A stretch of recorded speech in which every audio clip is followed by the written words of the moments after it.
The state's criminal act of obstruction of justice via evasion of service of process. This is in reference to civil case referred to as Erica Lorraine Spencer v. People of the State of California, case number CIVDS 1927330. Evasion of service of process to the California Attorney General is a cooperative criminal act of obstruction of justice by the entity that is engaged in federal group stalking and monitoring, which includes the San Bernardino County Sheriff's Department.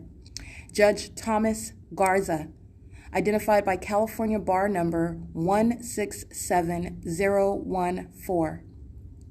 The San Bernardino Superior Court, the California Appeals Court, 4th District, 2nd Division, and the California Supreme Court.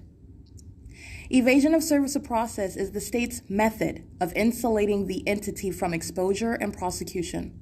Meanwhile, federal group stalking and monitoring, in concert with the people of the state of California, remains ceaselessly underway, while a pattern of theft of property and kidnapping by the entity coexists. Evasion of service of process by the state is an act of obstruction of justice that criminally abridges the fundamental right to access the courts, which the entity accomplishes via operating outside of the ordinary policies and procedures of the courts, by placing impediments before me to preclude the prosecution of my case against the state, improper refusals, express and implied, to perform duties obligatory under both state and federal statutes, constitutions, and the California Rules of Court, and the unlawful denial of legal relief to which I am manifestly entitled under applicable rules and laws governing the courts and my case, and according to that which is appropriate and necessary as a matter of justice. This is the state's pattern of conduct.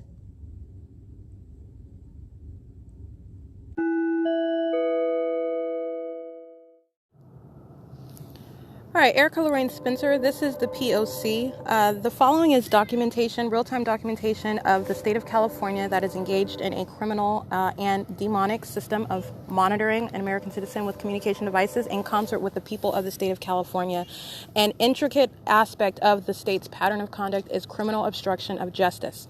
And these are acts which are criminal because they serve to silence and oppress the targeted individual that is in any way documenting, reporting, exposing, or otherwise prosecuting that public entity for monitoring, for targeting it in contravention of that targeted individual's constitutional rights under state and federal constitutions, under state statutes, under federal statutes, and under the ordinary rules of procedure that govern that own entity. So specifically with regard to the court, which is what I am speaking to, with regard to this documentation, this is criminal obstruction of justice. The sheriff's office that provides the statute, by statute, they are mandated, is relevant to their office that they hold.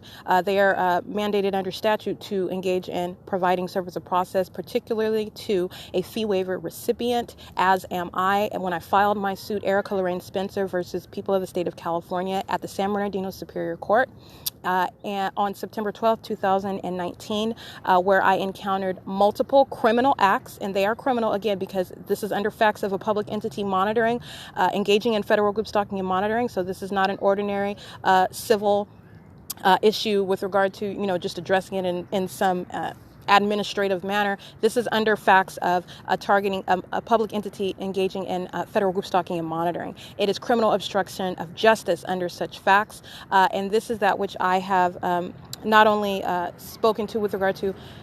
It is in violation of existing federal law, 18 U.S.C. Section 42A, where the state is using communication devices, that is a means of interstate commerce, to monitor, but also that which I have designed to address every criminal act of that public entity engaged in such criminal tactics, which have yet to ever be addressed by federal legislation. This is how the criminal system operates, and this is how it acts to insulate and conceal, number one, the fact that it is engaged in that criminal system, and also to silence the targeted individual that is in any way seeking to confront that system, seeking to enforce their constitutional rights. And so this documentation is on September 19th, 2019. after I have filed my suit, after I have encountered unlawful obstacles presented to me by the Superior Court, San Bernardino, Thomas Garza, denying, having no basis, groundless denials of a fee waiver when I am clearly an indigent, clearly have no source of employment or residential address. I have correctly filled out the paperwork. I have done that which is required in order to qualify for the fee waiver. It is a means of creating an additional obstacle, a means of oppressing a targeted individual that is already presented with a substantial amount of obstacles, being in the position that they are in, seeking to confront their rights in a court. And so this is after being denied the fee waiver and then ultimately getting that fee waiver, seeking to have service of process provided to the California Attorney General. And again, this is provided under not only the statutory rules mandating the sheriff's office to provide service of process, particularly to a fee waiver recipient, but also under the California rules of court, which are also mandating the fact that a fee waiver recipient, as myself, are entitled to the provision of service of process on my behalf, and there are no exceptions to that. It is blanket, it is clear, it is plain criminal obstruction of justice. This is what this is to be legally addressed as, because again, I am documenting a public entity engaging in monitoring, and I am documenting the ways in which they seek to avoid, conceal, and obstruct justice by silencing and oppressing, avoiding this. Legally, it is entitled evading service of process. Okay, the sheriff's office, the Superior Court, they represent the state, and they are engaged in criminal acts of evading service of process in order to avoid and conceal the fact that it's engaged in monitoring in concert with the people of the state of California, using communication devices and engaging in avoiding prosecution and exposure of that criminal system. And so this is that which is notable. The documentation that I have already published on my social media, specifically you can reference my Facebook page, my Facebook profile, all of my court documentation published. This is the unlawful, improper denial of service of process, and understand it is the denial of the access to courts. Okay, this is no minor thing. This is the state engaging in criminal abridgment of the fundamental right to access the courts. It's a First Amendment right. It is also that which presents a direct threat to the very life, the physical safety, the overall well-being of the targeted individual, subject to an unprecedented and criminally threatening system by a public entity, that is the government, that is acting in concert with the people of that state to engage in hovering, obsessive, and that which is of a psychopath level of stalking in all manner, and for the purpose of monitoring with communication devices. This is entirely threatening everything that I am documenting that they are saying. This is Jessica and Corporal Mark Beitler in the sheriff's office. Understand I am being monitored as well. This is ongoing monitoring while engaging in criminal obstruction of justice. Okay, monitoring does not ever stop. The state engaging in flying over me at the San Bernardino Superior Court, flying all around as I walk outside on 3rd and Arrowhead. The state has never stopped engaging in this stalking and monitoring conduct, and as I am inside of every venue, I am subject to ceaseless stalking and monitoring in concert with the officers of the court. They are monitoring inside of the courtroom. They're monitoring third parties sitting in the Galleria. They are monitoring sitting, walking outside. I'm talking about the attorneys. I'm talking about the police. They am engaging in the exact same documented pattern of conduct that I have already published. This is the state engaging in criminal obstruction of justice, seeking to abridge my fundamental right to access the courts in that which I initiated against the state of California, filed on September 12, 2019, for this very criminal system, and the state engaged in evasion of service of process. This is a criminal act that is Thomas Garza of the San Bernardino Superior Court, and criminally and civilly liable for every form of suffering encountered by the targeted individual, that which is reasonably foreseeable to occur while you are targeted by a government.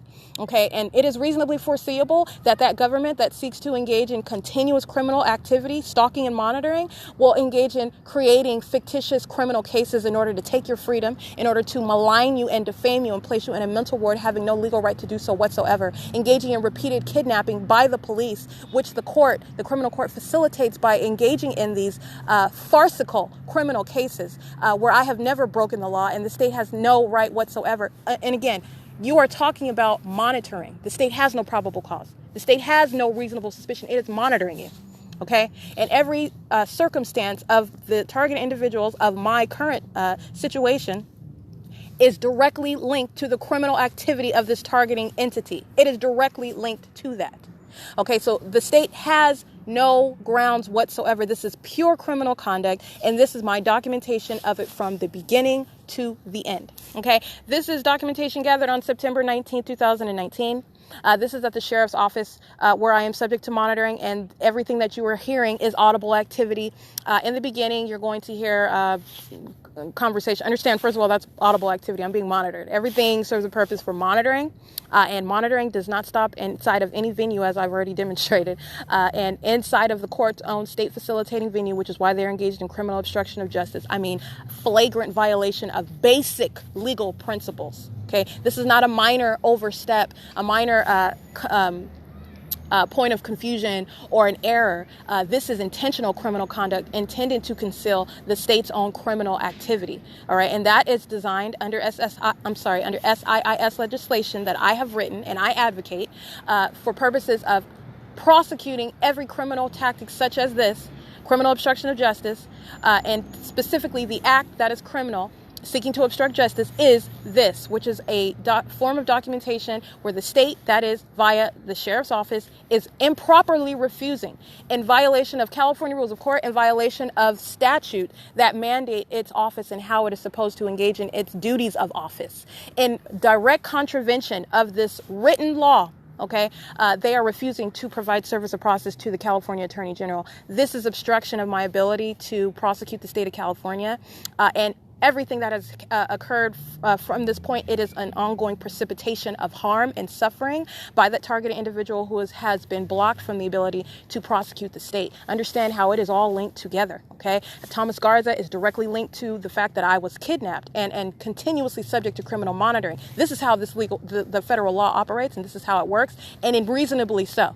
It is reasonably precipitation from that criminal act in the San Bernardino Superior Court, when I was denied that which I was unequivocally, manifestly entitled to under the law. And criminal obstruction is characterized by the targeting entities, that is the court, their own clear disregard of law, of rules, of that which governs the court system. They are in clear disregard of it. This is what characterizes criminal obstruction of justice, and this is my documentation of it via the court system. This is the civil court system, and I've also documented the criminal court system engaging in criminal acts such as fictitious prosecutions. Okay, and this is facilitation of police that are engaged in federal group stalking and monitoring, kidnapping, engaging in criminal harassment, targeting, theft of property, and understand Bill and Wags. This is another civil suit. Erica Lorraine Spencer v. Bill and Wags, a third party, also documented their engagement in federal group stalking and monitoring at their tow yard.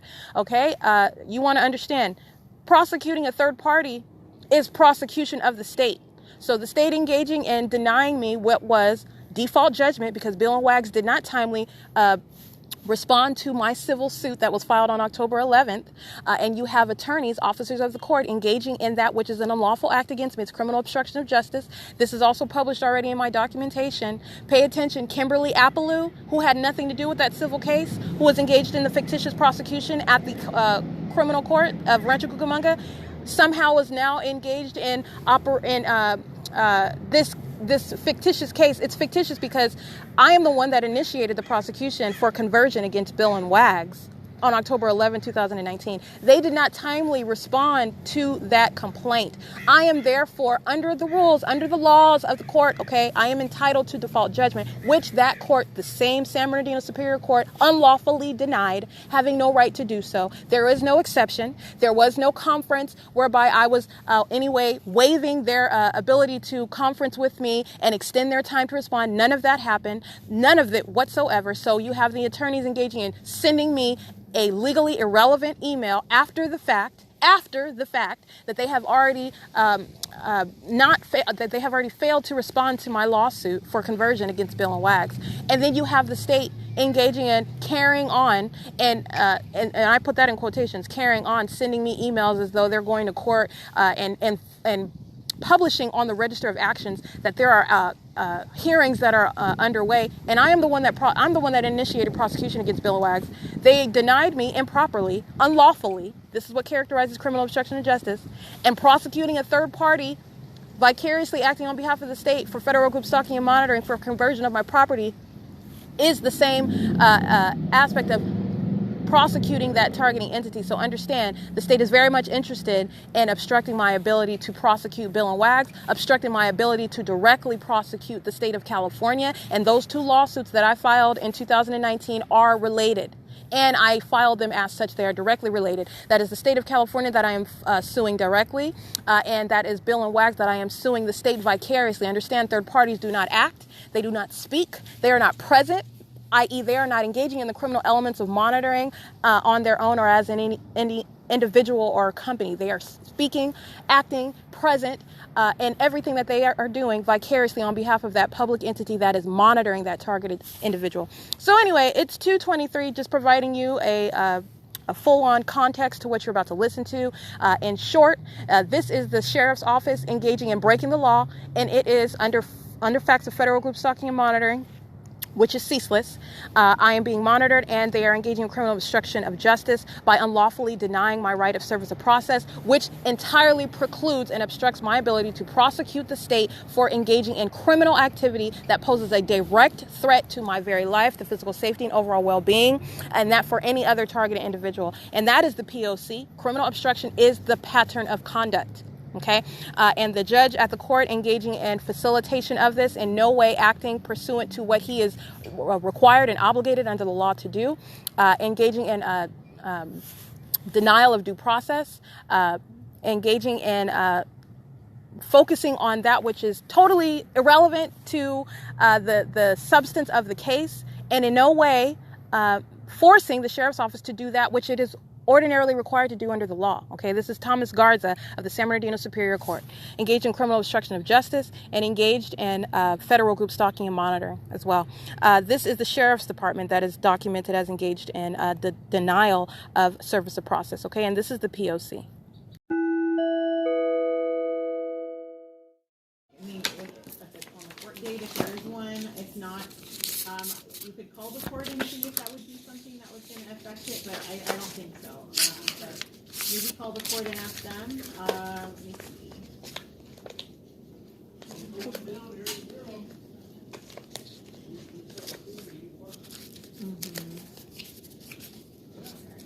Yeah, so it looks like it's out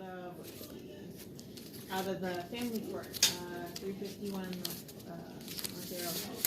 So yeah, if the facts or the date of marriage is actually the anniversary, you may want to contact the court just to let them know that they may have to modify the document. But ask them to see if it would be, if it's, what you would have to do. Or what would be I have one more question, Jessica. When you're saying service of process, in what form are you saying you don't provide service to LA or to any other office outside of San Bernardino County? Because you can provide service in a matter of different ways: personal service, service by mail, electronic service. And you're saying you do none of the above outside of San Bernardino County, correct? That is correct. So mail by U.S. mail, then you will not serve the opposing party to my civil case by U.S. mail either, correct? That is correct. And most paperwork will stipulate the directions with which they need to be served. Yeah, he needs to be served by mail. He has not consented to electronic consent. So I just want to confirm again. It's the 19th of September in this office that the court directs people who receive their fee waiver as the only means by which that they can initiate proceedings against the state. You're saying that you will not provide U.S. mail, which is the means by which the Office of the Attorney General receives service process. You're not going to do that by mail, correct? Right, Jessica? That is correct. Would you like for me to get the our corporal, so you can speak with them? For the corporal to say the same thing doesn't help me. What you're stating, I just want to make sure I'm clear, because you're speaking of all manner of service, and you're saying that you will not proceed with serving my papers to the opposing party because they're outside of San Bernardino County. But there are different ways that you can provide service of process. Now, if you want to get specific with my case, he requires by mail, right? And so this has the effect of stopping maintenance of my suit on some technicality that is not expressed in writing, on something that is not expressed as a recipient of the fee waiver either, but also the fact that it's by mail, U.S. mail specifically, and you're saying that you will not provide service of process by mail. Do the court orders state that it can be served by mail? See, this is the thing. When you tell someone flat out no that you will not provide service of process, those are details that you should inquire about before you stop them from being able to bring a suit, because that's what this is. This is tantamount from stopping someone to bring a suit, which is my constitutional right. So I want to be mindful of that. But secondly, it does require service by U.S. mail. Yes. Does it state that in the court order signed by the judge? What court order? For the fee waiver? No, the paperwork that you're asking us to serve. Does it My state- petition to the court needs to be provided to the state of California. The party that defends the state of California is the Office of the Attorney General. He requires service in hard copies via U.S. mail. And you are stating to me today on September 19th at 3:20 p.m., well, you did it recently 10 minutes ago at 3:10 p.m., that you will flat out not provide service of process to me by any means, without inquiring any sort of manner. But even aside from that, I'm not privy or cognizant of any sort of detail or technicality whereby you would deny someone providing service of process, especially when this is the only means by which that they can maintain a civil suit against the state. It doesn't matter who the party is. It doesn't matter.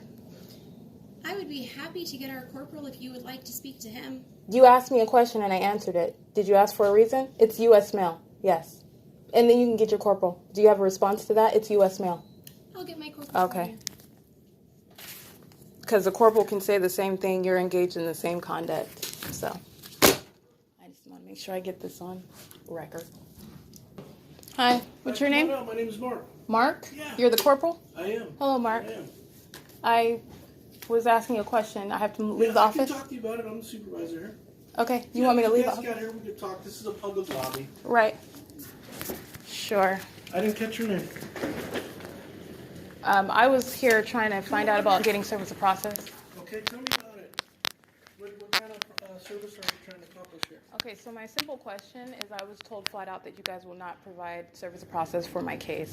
I cannot maintain my suit against the state of California when you refuse to do so. Okay. So she what could. type of documents are we trying to serve? What type of It's the services? first. It's the initiating papers. It's Like service the of process. summons? It's the summons. It's the civil case sheet. It's Okay. the petition itself. Do you mind if I see those or review those? Well, my question is, why does it matter? I want to know why she told me flat out she won't serve my papers. Okay, so you're trying to attempt to serve the state of California? That is Who the in opposing particular? party. Who in particular? The state of California is the entity that I'm serving. It's a public entity. Okay. The party that defends the state is the Office of the Attorney General, if you want to Okay. be specific. Okay. Why do I have to explain all of that? Because I'm trying to determine where the service will be at. The Office of the Attorney General, that information is on the internet. You guys do this job supposedly day in, day out. If I can access it, you can access it. Well, actually, ma'am, here's the problem that we have here in the civil office is any service that's done, we have to be instructed by you where to send it. Right. We And I can can't do that. the research. We don't investigate it. That's perfectly fine. So you- What's your name again? My name is Mark Beitler. Mark Beitler. That's perfectly fine, but that's not what Miss Jessica told me. She said she will not serve anyone outside of San Bernardino County as the first reason, right? So- And then the second reason, let me finish, please. And then the second reason was that she cannot, I have to provide the Office of the Attorney General's address and information, which even if you want to present that, that's fine. I can get that. It's public information. I can get it right now. Yeah. It doesn't matter. But what I'm saying is that is highly problematic. That is not true either, that you cannot provide service of process or that it's limited to San Bernardino County.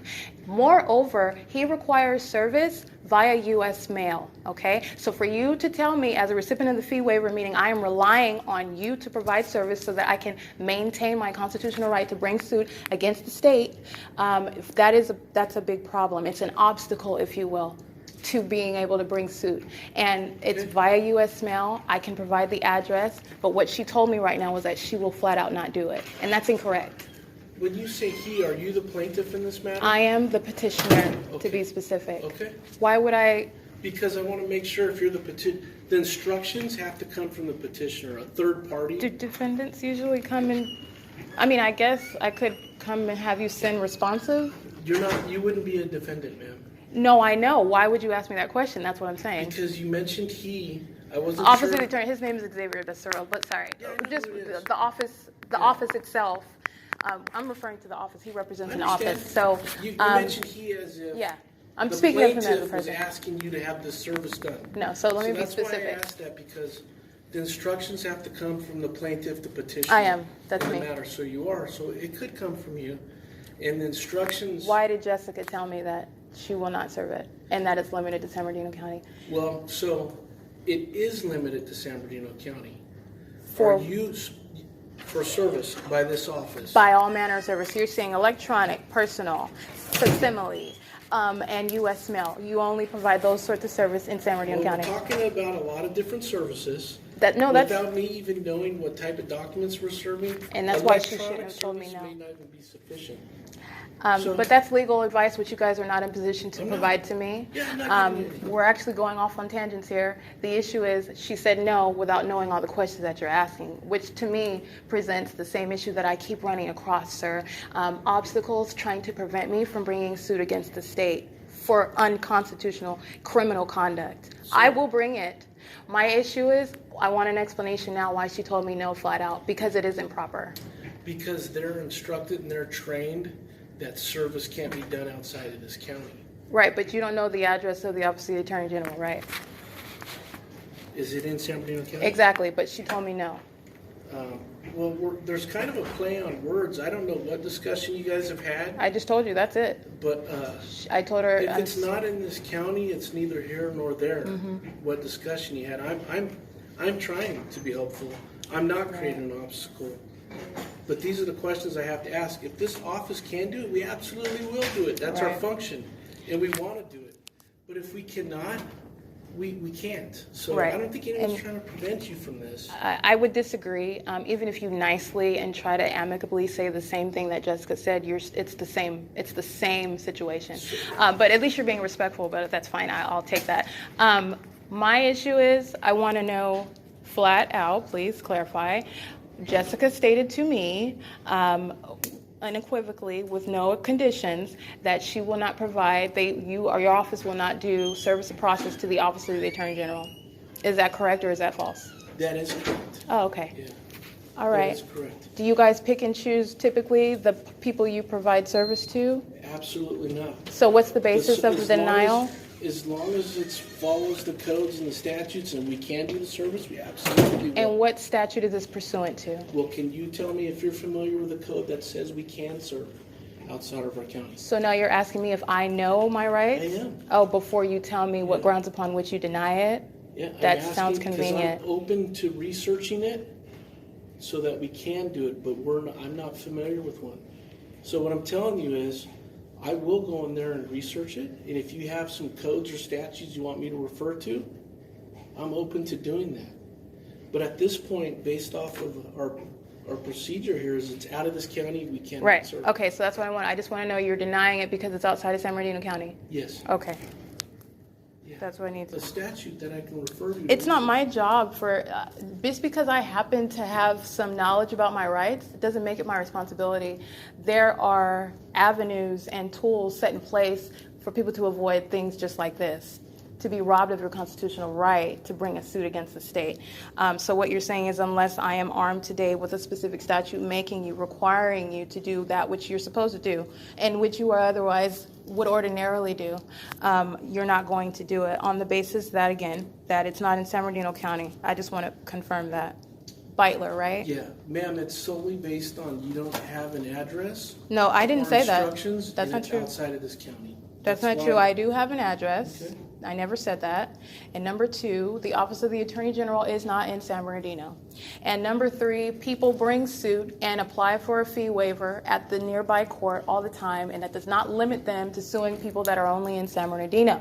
So what this works is a prohibition, an unconstitutional stop blockage from being able to bring my suit. And that's what I want to point out. That's all I'm doing. Thank you. All right, I'm sorry I couldn't help you today. I don't need you to be sorry. I just want to make sure I'm clear on what the position is of this office. It is, what's the first name? I'm sorry? My first name? It's You said, Mark. oh, Mark, Yeah, yeah. it's M-A-R-C. And that was Jessica in there. Thank you. That's it, because I came here to get service conducted today, and you guys told me no, so that will be all. Thank Okay, you. now.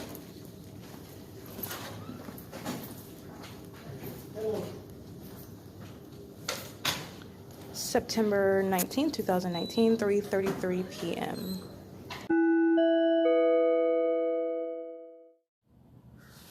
Erica Lorraine Spencer here. This is the P.O.C. This is documentation which is relevant to the totality of the state of California, the public entity that is engaged in a criminal system of monitoring, all right? The state is monitoring by the criminal conduct of what is group stalking, all right? You're engaged in group stalking in concert with the people of that state. So that is a public entity acting in concert with literally the people that constitute that state as they are targeting American citizens. This is criminal cooperation by a government and the people of that state. A public entity that's engaged in such a criminal system is also engaged in not only the monitoring, you're talking about that which is the ongoing criminal acts seeking to conceal and insulate that public entity from ever being exposed or prosecuted. So what you have built into the pattern of conduct is that system that remains in operation while monitoring is ceaseless, that system that remains in operation in order to keep that criminal system concealed, okay? And so this is what is the criminal obstruction. These are criminal acts of obstruction of justice. They are criminal because they serve the state's pattern of conduct that is engaged in ceaseless monitoring, all right? You have what is, this is ongoing P.O.C. in the background. This is the public entity using little demon children for audible activity. I'm referring to them as they exactly are. This is a satanic system that's audible activity. And understand they begin marching and making noise as their third-party group stalking parents with simultaneity to my recording this. So I just want to be clear, that's relevant. This is not a tangent, this is relevant. This is real-time, ongoing criminal activity that I remain subject to, and I'm going to continue to document that while I'm also prosecuting the state. This is all ongoing, real-time documentation, so this is real life, and that's the threat that the state presents. Understand that it is entirely hostile to being documented, and it is in no way slowing down that prosecution. What you are listening to is what is audible activity. What's the method? They're little children, okay? And what is the behavioral pattern? With simultaneity to my activity on a communication device, right? That's P.O.C. So like I was saying, with regard to the criminal obstruction of justice, that is the pattern of conduct that's built into the public entity's criminal system, and it is designed to insulate itself from prosecution, okay? Criminal acts of obstruction of justice include theft of property. I've documented this. Ontario Police Department engaging in stealing my property upon federal group stalking and monitoring, all right? While they are engaged in the ongoing monitoring conduct, they are monitoring and aware of the fact that I am documenting, all right? So they're aware of the fact that they're being recorded and videoed, and being captured on videotape. This is speaking to the ongoing growing aggression of the state as it is hostile to documentation.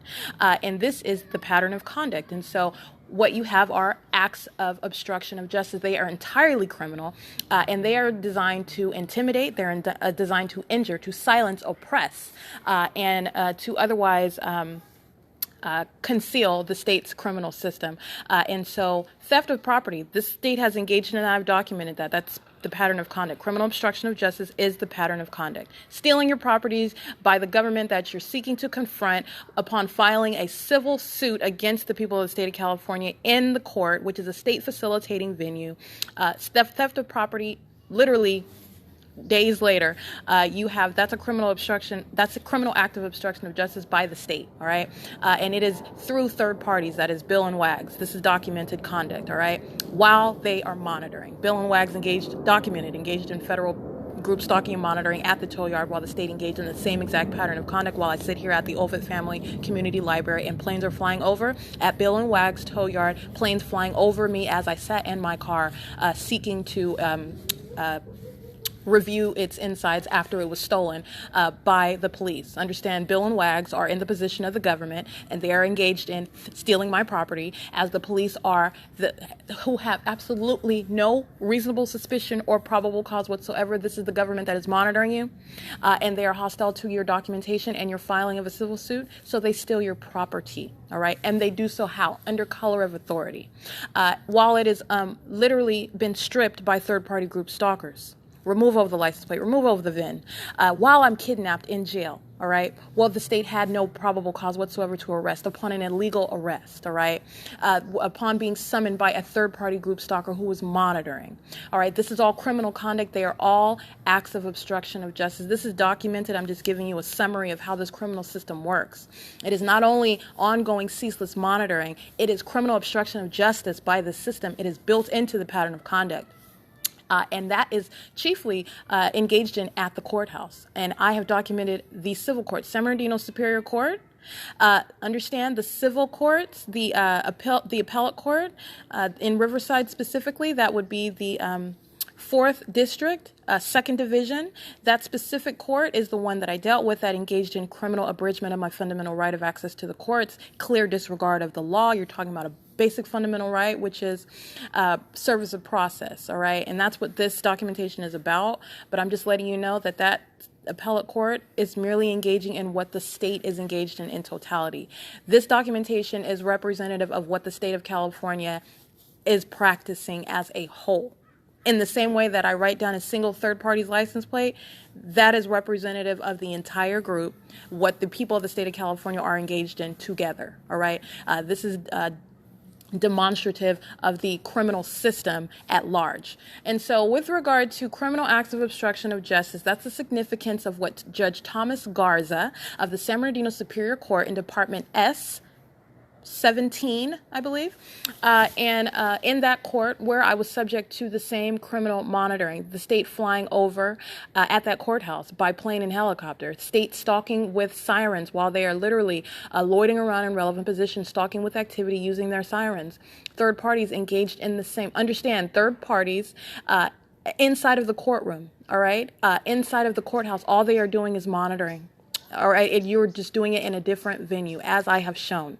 The same exact pattern of conduct. You are talking about a state facilitating venue, which is the courthouse. All right, that is the pattern of conduct, and it is irrespective of wherever you are or whoever it is. And that is exactly what I mean. That's exactly what documentation establishes. That is of record. That is established as fact.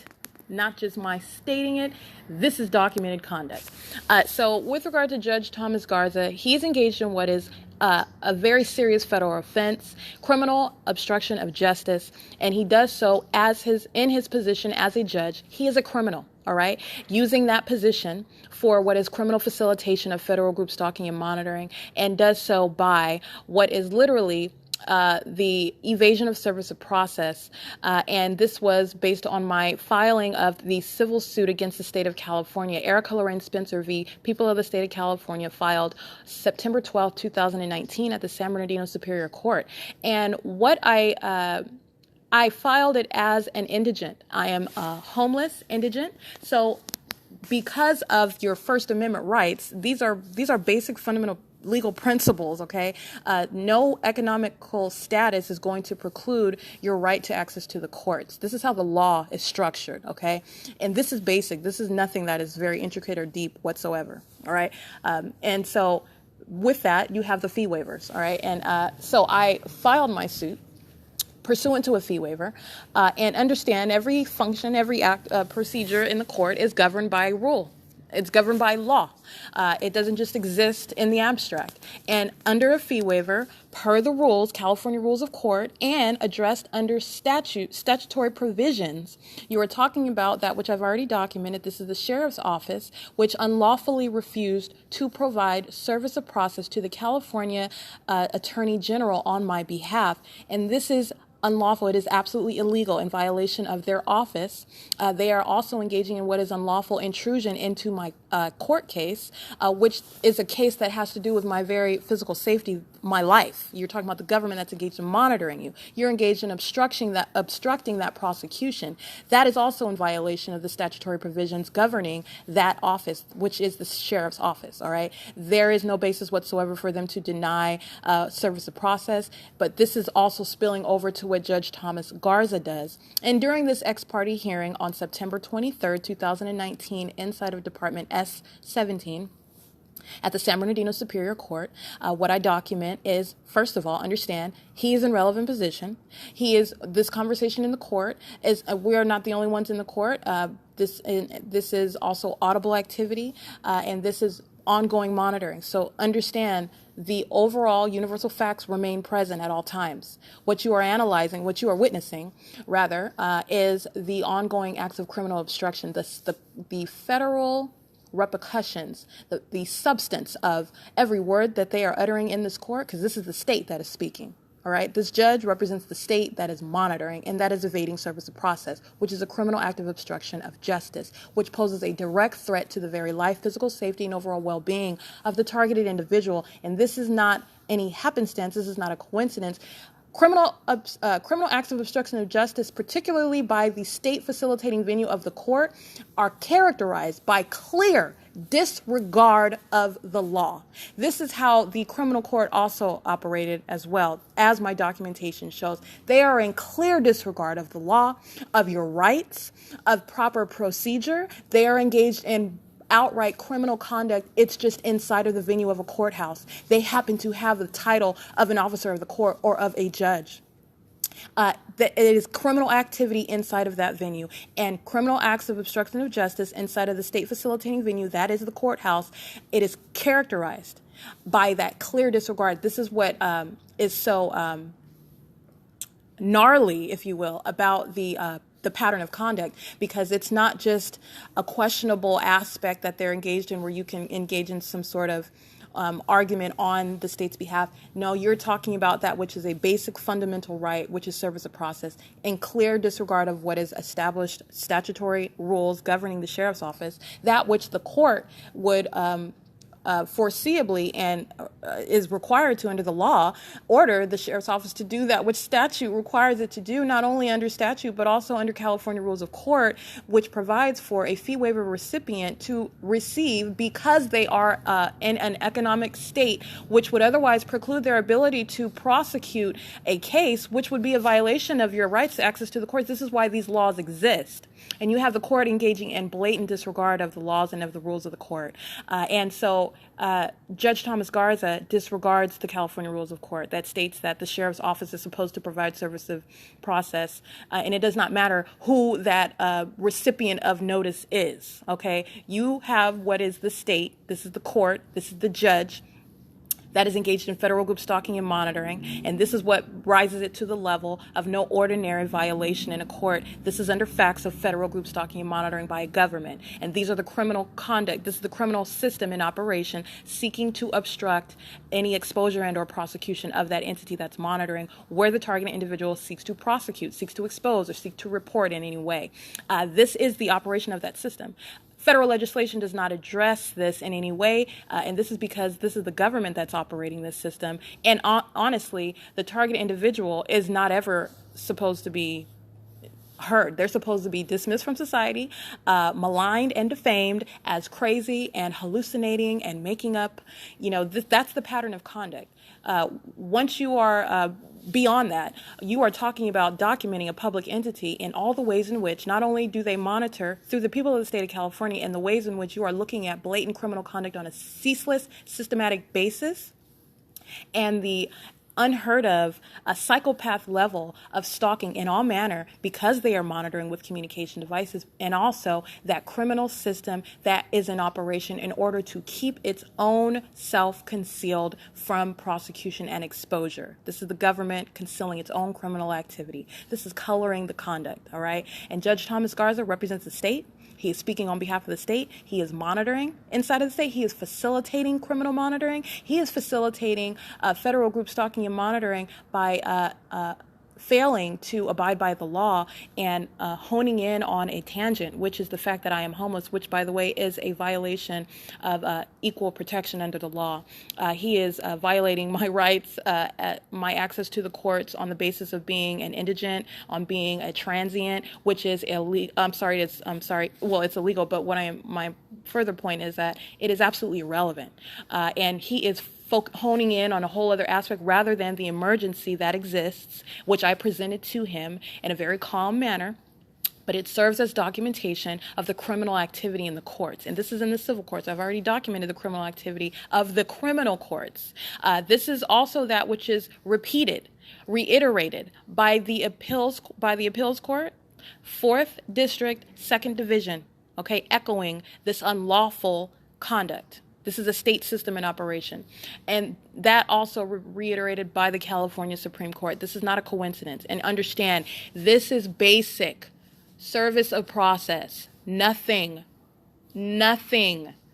far-fetched or requiring any serious, deep legal thought whatsoever. I go to court. I have documented on video. Judge Garza sees the video, understand that this is an admission. This is relevant for this prosecution of the state, and understand Judge Thomas Garza is engaged in P.O.C. of not only federal group stalking and monitoring, but also criminal obstruction of justice, which is facilitation of that monitoring, presenting a direct threat to my life, physical safety, and overall well-being. Understand, sexual violence is inherent to that P.O.C. Okay, it does not change. Understand, being a group stalker does not depend on what your identity is. This is the false premise upon which this whole entire system is built. This is a criminal wearing a robe inside of a court that's monitoring me and seeking to conceal the fact and keep me from precluding my prosecution of the public entity. Not only was he required to grant my request to shorten time, where a government is monitoring you, that presents an emergency. Where not only as monitoring and stalking, as established in documentation, it's not his role to sit up and gauge whether he finds it compelling or not. That is not what the law requires whatsoever. And also, the legal standard is very much lower than that, what he is speaking to. He is including his own self, his own opinion, which is highly improper. He is biased, asking me questions such as why or what is it that the government knows that you know? Why are they focusing in on? That's a totally improper question. Understand that's bias, and it's also audible activity. All right.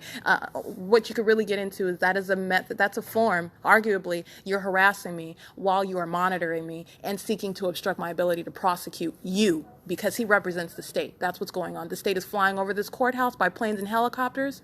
The same exact pattern of conduct at the San Bernardino Superior Courthouse underway. I'm just inside of the courtroom confronting it, and I am being obstructed in my ability to do so inside of that state facilitating venue. Okay, and so what he is honing in on is the fact that I'm a transient, which, by the way, also speaks to what is an ongoing emergency. I am speaking to that which is incredibly threatening and very highly peculiar, that I have documented what are planes and helicopters flying directly over me, flying directly over my vehicle, flying directly over any location where I am at on a daily basis.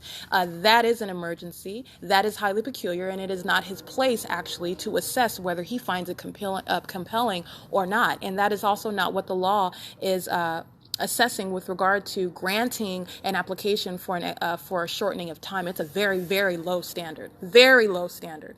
And any targeted individual is able to present, let's put it this way, what I presented, which is direct evidence of my allegations, all right, sworn testimony via declaration, which also he is admitted, and I also documented, but he's admitted that he saw the video, all right? So he is including his own opinion, his own biased position in order to deny that application, which is entirely inappropriate, and it is not what is required under the law, and you have what is criminal obstruction of justice. And so that's the significance of it. He's focusing in on some mailing address, which, again, clear disregard of the rules. The rules of civil procedure provide for the use of the court's address in the event of the a party, like such as myself, not having a mailing address or an address on record. That is in no way any preclusion to the process of the prosecution that I presented whatsoever. And I have already handled that. That was on file, as I address on the transcript. You can hear it in the court hearing. He's speaking of that which is already understood, which is already known. He's going off on tangents. He's speaking about everything but the issue, and he's doing this on purpose. Understand that. All he is doing is monitoring. He has no intention whatsoever of granting an order to require the sheriff's office to serve service of process, which they should have done on the 19th, which was September 19, 2019, when I went to have them provide the copy of my ex parte application. That is a criminal obstruction of justice by the state, the sheriff's office. The court engaged in confirming that and focusing in on a mailing address, which is irrelevant under the rules. I was in perfect compliance with the rules, and he is in direct conflict with the rule, stating that I cannot have you using the court as a mailbox. Okay, first of all, the way that he is phrasing it is also, it's a level of harassment, to be honest with you. It is a level of harassment. This is improper treatment. This is, first of all, basing on the fact that I happen to be an indigent, which is in no way any grounds for him to treat me any differently under the rules and under the law, which provide for my use, which I capitalized on, and which I also cited in all of my court papers, that I am in perfect compliance using the court's address were the opposing party to send any notice. That is in perfect compliance with the rules, all right? Garza clearly disregards this, and this is also documented in my ongoing litigation of this case. You'll see in the court papers, which is documentation that I've already supplied. Garza has no interest whatsoever in honing in on the actual issue. He hones in on tangents, which is the fact that I'm homeless. This is not the purpose for my holding an ex parte hearing. The purpose of an ex parte hearing is speaking to that which you need to occur sooner than later, and where a government is engaged in monitoring and group stalking. That is an inherently threatening criminal act by a government, posing an ongoing, real-time, continuous threat. All right, and understand the targeted individuals resort to the court system is the only means whereby you can address that, but it's not in that. It's not going to be the state court, and this is the purpose of this documentation. This is also the reason why federal group stalking and monitoring is just that. This poses federal question jurisdiction for the federal courts, because the public entity engaged in monitoring you has no interest in whatsoever in respecting your rights to access to the courts, and you are witnessing what is the criminal methods by which they find a way to or engage in, violating your rights to access to the courts, especially when it comes to in any way exposing this criminal system of monitoring. That is the pattern of conduct, and this is Judge Thomas Garza, again, of the San Bernardino Superior Court, and again, that correct courtroom is actually Department S27 of the San Bernardino Superior Court, and this is the ex parte hearing held on September 23rd, 2019.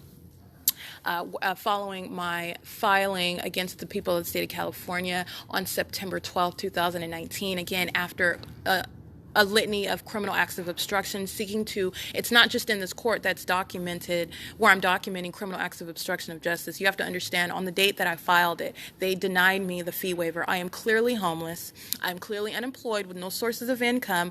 I immediately qualify, and under the rules also, which clearly state on the fee waiver application, you would be, the actual clerk at the office has the authority to grant your fee waiver under those facts, which she did not. I was denied my fee waiver, and they also delayed providing me the information of the fact that they denied me. I learned online. Understand, that's criminal obstruction of justice, also in clear disregard of their own rules.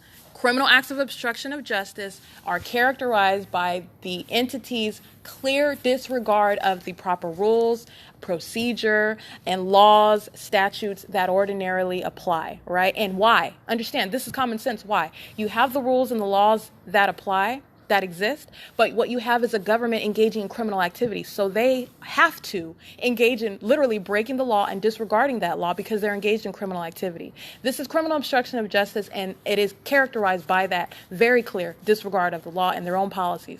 And so the first is the absolutely improper denial of the fee waiver, where I'm clearly homeless, and established that this is just stalling, this is prolonging. Understand, all of this is a threat, ongoing group stalking and monitoring, helicopters flying over my vehicle and over my head, ongoing threatening and stalking by the police. All right, this is that which the state is engaged in, while, mind you, it's becoming increasingly aggressive as it's monitoring my documentation. As I'm going to court, it is hostile to that, all right? And so you have, this is ongoing while the court is playing criminal obstruction of justice by denying the fee waiver. And then I reapply for the fee waiver, and I finally get that, but then I have the refusal on the 12th when I filed it, refusing to provide me copies of my court documentation.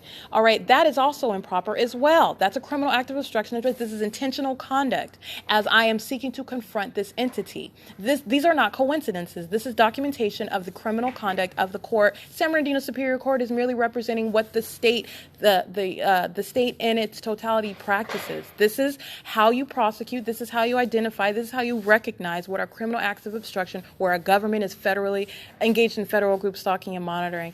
And this is that which is not addressed anywhere under federal legislation. This is how the criminal system operates. All right? And it operates through the people of the state of California, working at the court.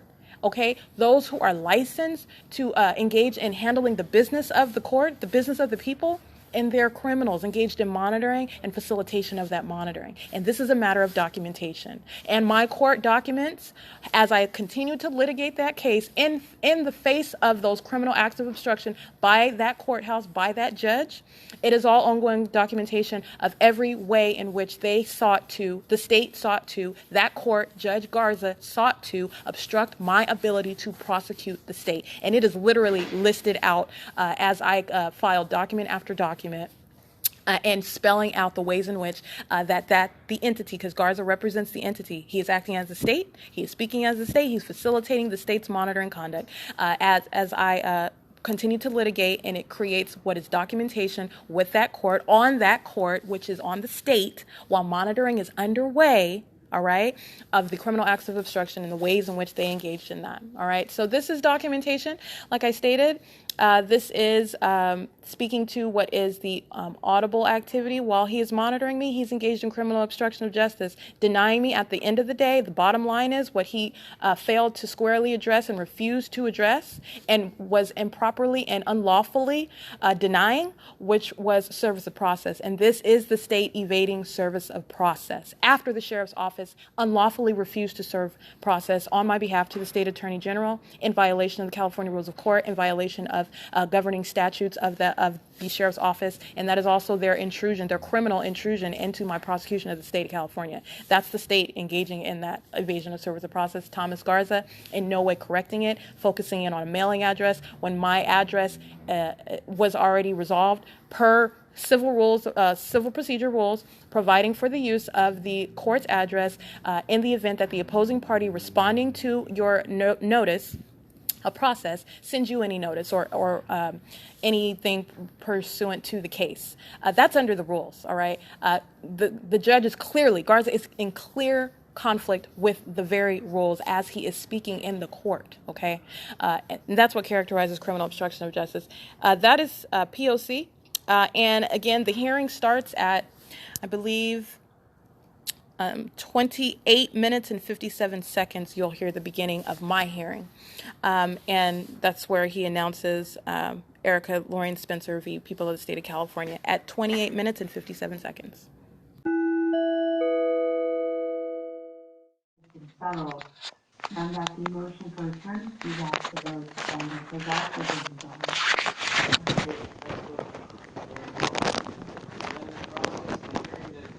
Stands is set for September 25th at 8:30. Department S27 would apparently not involve your client, so we'll just go forward with Mr. Bilal. Would be, as the court understands it, the law firm of Arias and Lockwood, with Mr. Chris Lockwood and Joe Arias appearing on behalf of the other defendants and the attorney fee motion, correct? Correct, Your Honor. All right. Then, counsel, let me just confirm that date. I appreciate your appearance today. Mr. Bilal, are you dismissing Ms. Brasas' client with or without prejudice? I'd like to leave that till Monday, Your Honor, till Wednesday, Your Honor, because I'm expecting a check from them today, and they said it was sent FedEx today, so I won't be dismissing them Wednesday. We can postpone that till the Wednesday hearing. All right, fair enough. Ms. Brasas, you're welcome to appear at that hearing if you choose. Otherwise, is notice waived, counsel? Notice waived. Yes, Your Honor, thank you very much. Very well. Thank you. Have a good day. Thank you. You too. Number 2 is Gibbons versus Almaraz, Family Trust. Good morning, I'm Robert Morris on behalf of Defense Counsel. Your Honor, they're requesting 90 days to effectuate sale on the trust. Good morning, Mr. Morris. Little history. Our last hearing was July 23rd.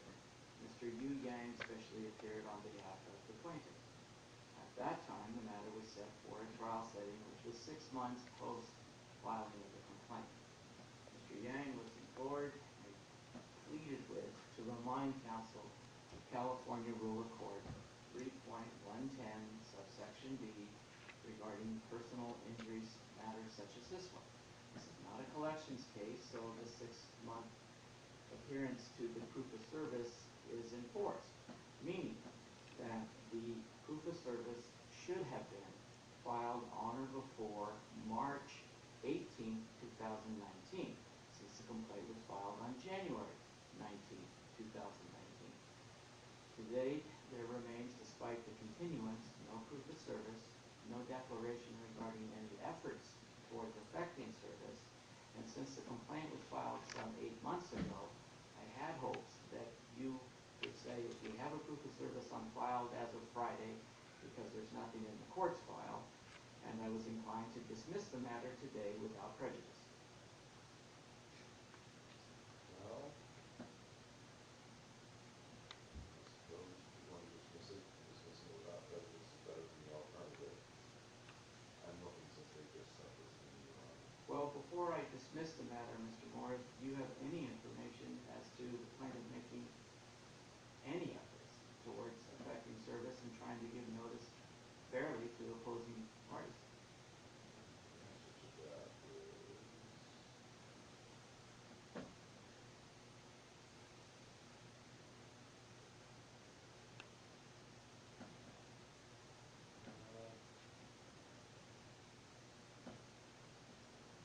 defendants have been a baby service at all known addresses. We have sent out a private investigator to locate and serve defendants.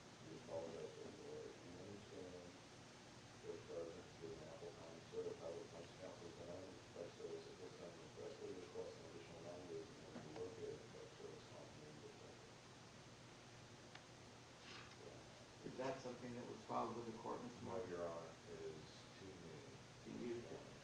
Would you share with Mr. Dan and Mike Viola of D&D Law Group that declaration sent to you, or that email or text, whatever it is, would have been most helpful to have been filed with the court?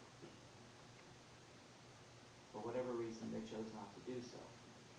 However, knowing your good standing with the court, Mr. Morris, the court will, based on what you have read on the record as an attempt of plaintiffs to serve the defendants, and they appear to be evading service, I will give the plaintiff one last additional continuance, and I will grant the 90-day request to serve the complaint, file a declaration regarding further efforts towards effecting service, or otherwise it will be a dismissal.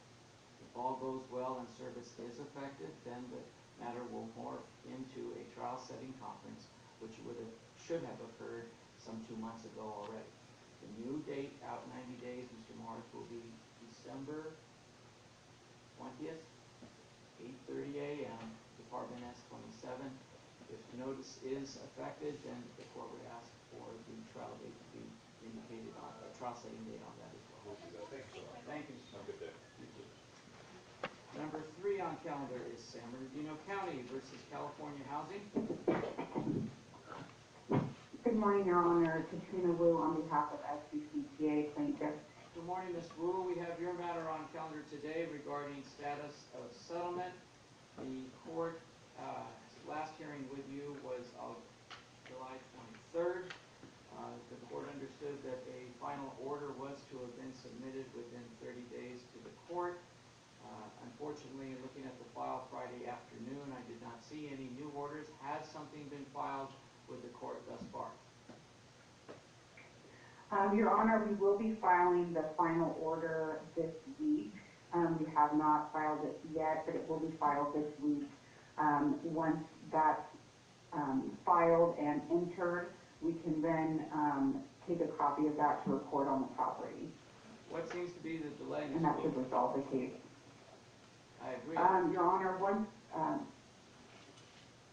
Honor, once the payment was made to the property owner, it took some time due to staffing shortage to get the final order completed, and now it is completed. We just need to get it filed with the court.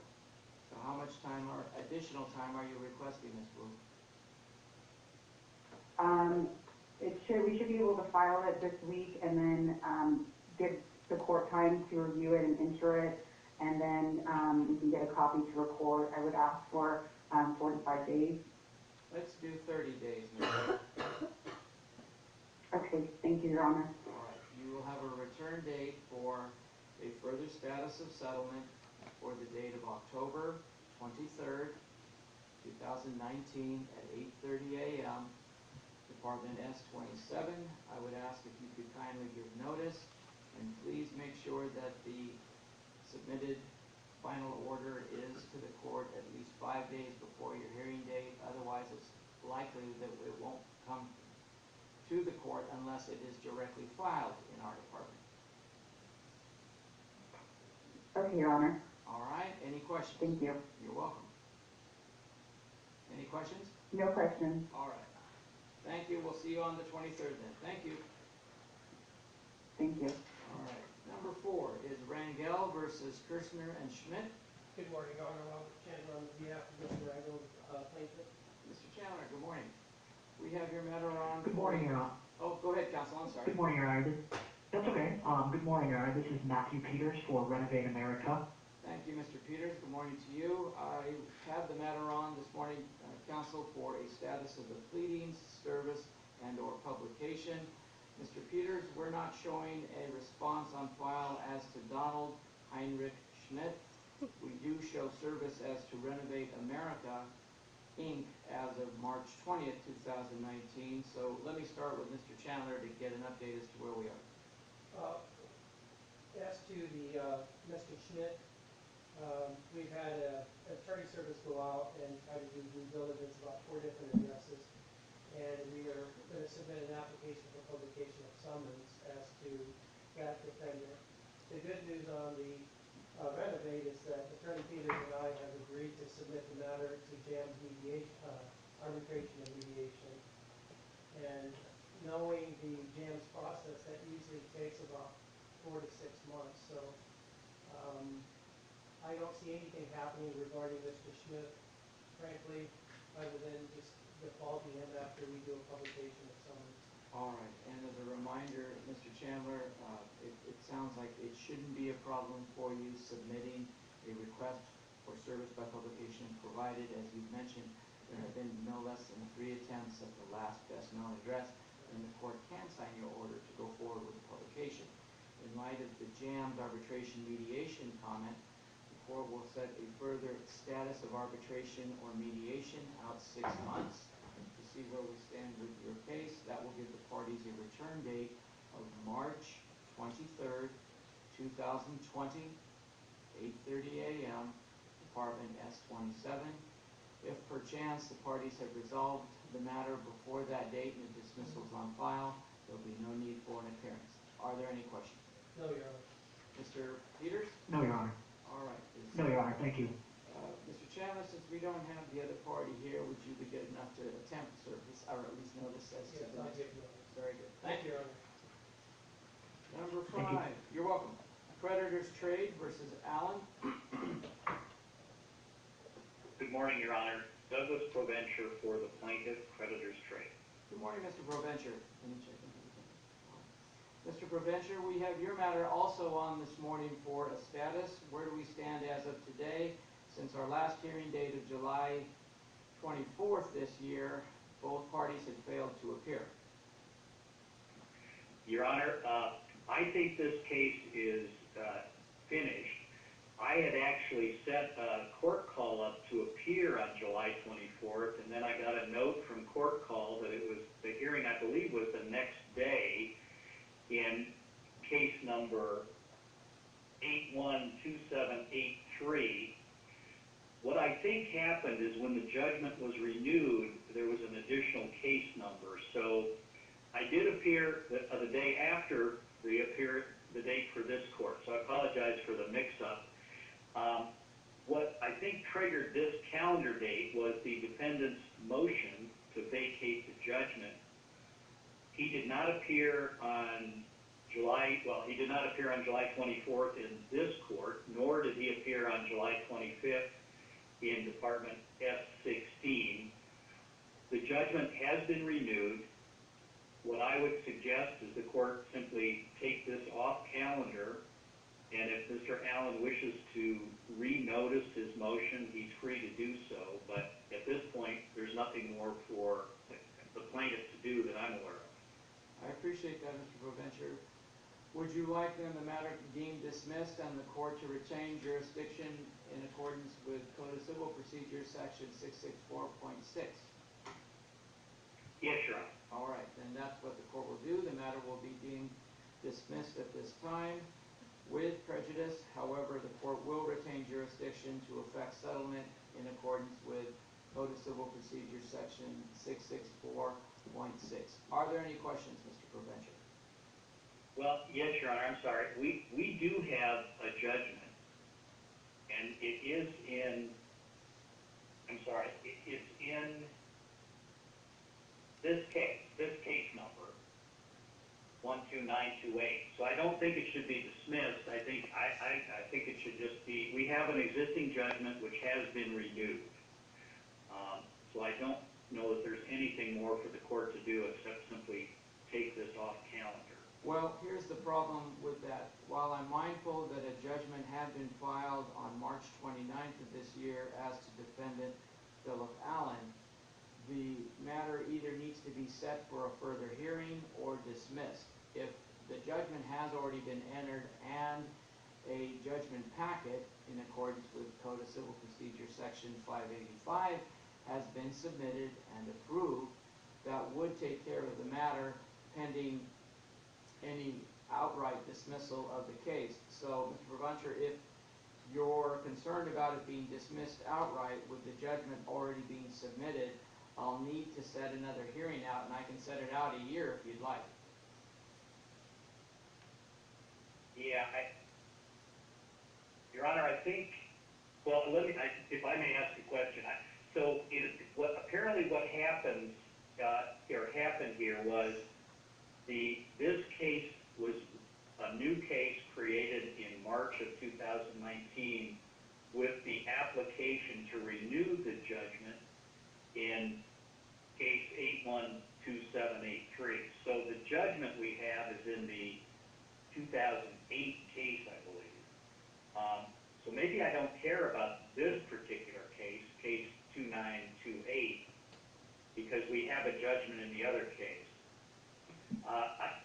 But if it's better to set it out a year, that would be fine also, Your Honor. All right, that might clear a few things up, particularly if you have a related case that's still active or pending, or perhaps not. But in any event, out of an abundance of caution, let me set the matter out a year from now, Mr. Provencher. I will give you a further status and update out for a date of September, make that September 24th, 8:30 a.m., Department S27.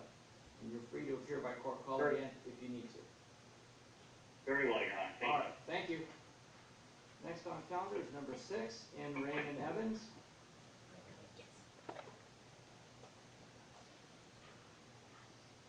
Good morning, Your Honor. Lisa Todd Thompson Colgate on behalf of respondent in Type of Calamasa Joint Unified School District, and I'm present in court with the petitioner, Jeanette Evans, and claimant, Raymond Evans. Good morning, Ms. Todd. Ms. Evans, good morning to you. Ms. Evans, are you standing with Raymond? Yes, I am. And he is your son? Yes, I am. All right. Ms. Todd, the court has received a request for petition for minors compromise to be approved by the court. Before I approve the proposed settlement, there are a few things I need to verify, Ms. Evans, if you could help me. Can you verify that Raymond's date of birth is October 12th, 2012? Yes. And he's presently 6 years old? Yes. And unfortunately, the injuries he had sustained with respect to this proposed settlement is regarding emotional distress and some anxiety, and that he's presently receiving some counseling. Yes. Is that expected to continue in the foreseeable future? Yes. Raymond, how are you feeling today? Good. Good. All right. Everything going well at school? I don't get to the school today. Not today? Okay. Well, we'll make sure you make that up. In any event, Ms. Todd, the court understands that there is a proposed settlement in the sum of $20,000. There are no medical expenses or attorney fees or costs that would be deducted. The full amount would be deposited in Raymond's name in an interest-bearing blocked account in the sum of $20,000, unless there are some modifications that Ms. Todd would need to advise the court of. Ms. Todd, to begin with, I don't have the name of a financial institution as to where the money was to be intended to be deposited. There was not one in the moving papers, Your Honor. The petitioner was asking for the money directly to pay for the ongoing counseling that Raymond is receiving. All right, Ms. Evans, normally when there is a settlement on behalf of a minor, anyone under the age of 18, the court's primary concern is what is in the best interests of the minor. With that in mind, and I'm not accusing you of anything, but unfortunately there have been instances in the past when the court has entrusted the money to a guardian or parent on behalf of a minor. They have used the funds for other means other than for the minor. And so I need some assurances that if I were to grant the request Ms. Todd is making on your behalf, that Raymond would receive the money for his counseling. If I put you under oath and have you attest to that, are you agreeable to that? Yes, I am. Okay, would you please raise your right hand? Thank you.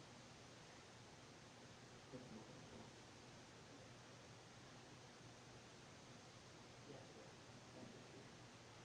Do you solemnly state that the testimony you're going to give in the cause now pending before this court shall be the truth, the whole truth, and nothing but the truth, so help you God? Yes. Okay. Ms. Evans, once again on the record, I wanted to make clear that bearing in mind that the court's primary concern and interest is in what is in Raymond's best interest as a minor. As you can appreciate as an adult, children and older people are the most vulnerable people that can be taken advantage of. And despite being Raymond's mother, as I have shared with you already, I have experienced, unfortunately, instances where parents and guardians have absconded or used money on behalf of their own children for purposes other than for the child. I need you to affirm under oath that you will not do that, and if I do release the funds to you directly, that they will be used solely for Raymond's welfare and benefit, for counseling, or whatever else he might need in conjunction with his recovery through this incident. Yes, absolutely, 100%. Okay, thank you. Your Honor, I do a lot of these, and I really do believe, well, a bit unusual that this settlement is in the best interest of the minor in terms of the best way to address his legal. So I appreciate you considering that. And I know Ms. Todd quite well. She's been around almost as long as I have. And so I know that she is experienced and is a trustworthy officer of the court. So her representations carry a lot of weight with the court. Thank you. And having said that, that explains, Ms. Todd, why there's not an order to deposit what you have submitted to the court. However, I do have an approval order that has been submitted, Ms. Evans, and what I would normally do under circumstances like this would be to set a hearing out 60 days from now to verify that the deposit has been made in Raymond's name in a blocked account. Since that won't be necessary, Ms. Todd, do you already have the settlement draft from Ms. Evans? No, but it won't take me long to get. We were just waiting for the court to approve it. So once I need the order to request the draft from the JPA. So Very well. Do you want any sort of a status hearing to make sure that Ms. Evans got the draft so that I can rest easy that Raymond's taken care of? If you would like a hearing date to rest easy, then I am happy to do that. Do you want me to just submit a declaration in response to an OSC? Why don't we do this? Why don't we give you the time you need to submit let me do this. A declaration and a copy of the settlement draft and the postage going to Ms. Evans' address so that I can be relatively confident that it has been gone to Evan's mother on Evan's behalf, that there aren't any problems with it getting to you, Ms. Evans, so you can take care of your son. I am happy to do that, Your Honor. All right. If you have provided, how much time do you need? Can we say, it is coming from a governmental entity, so can we say 45 days to come back on a OSC Ray verification of transfer of funds? Yes, but I'm going to give you 60 days. Okay, that's great. I'm going to set the hearing for November 22nd at 8:30 this department. If you have provided the court with written verification on or before that date, Ms. Todd, there'll be no need for an appearance. Thank you. Ms. I will Evans? certainly do that. Thank you. Ms. Evans, do you have any questions? I don't. Thank you so much, Your Honor. You're welcome. Raymond, do you have any questions? Yes? All right, what's your question? What's that flag like there? What is the flag? Yes. This is the flag of the United States of America, the country we live in. Okay? Okay. Okay. You probably have one in your classroom. Maybe? Maybe not. No. Okay. All right, well, I wish you all well. Thank you. Thank you, Your Honor. I'll just wait. Are you going to sign the order? Yes, I'll sign the order and Thank make you, sure Your you Honor. get that to you. Thanks so much. Thank you. You're welcome. Your Honor. Thank you, Raymond.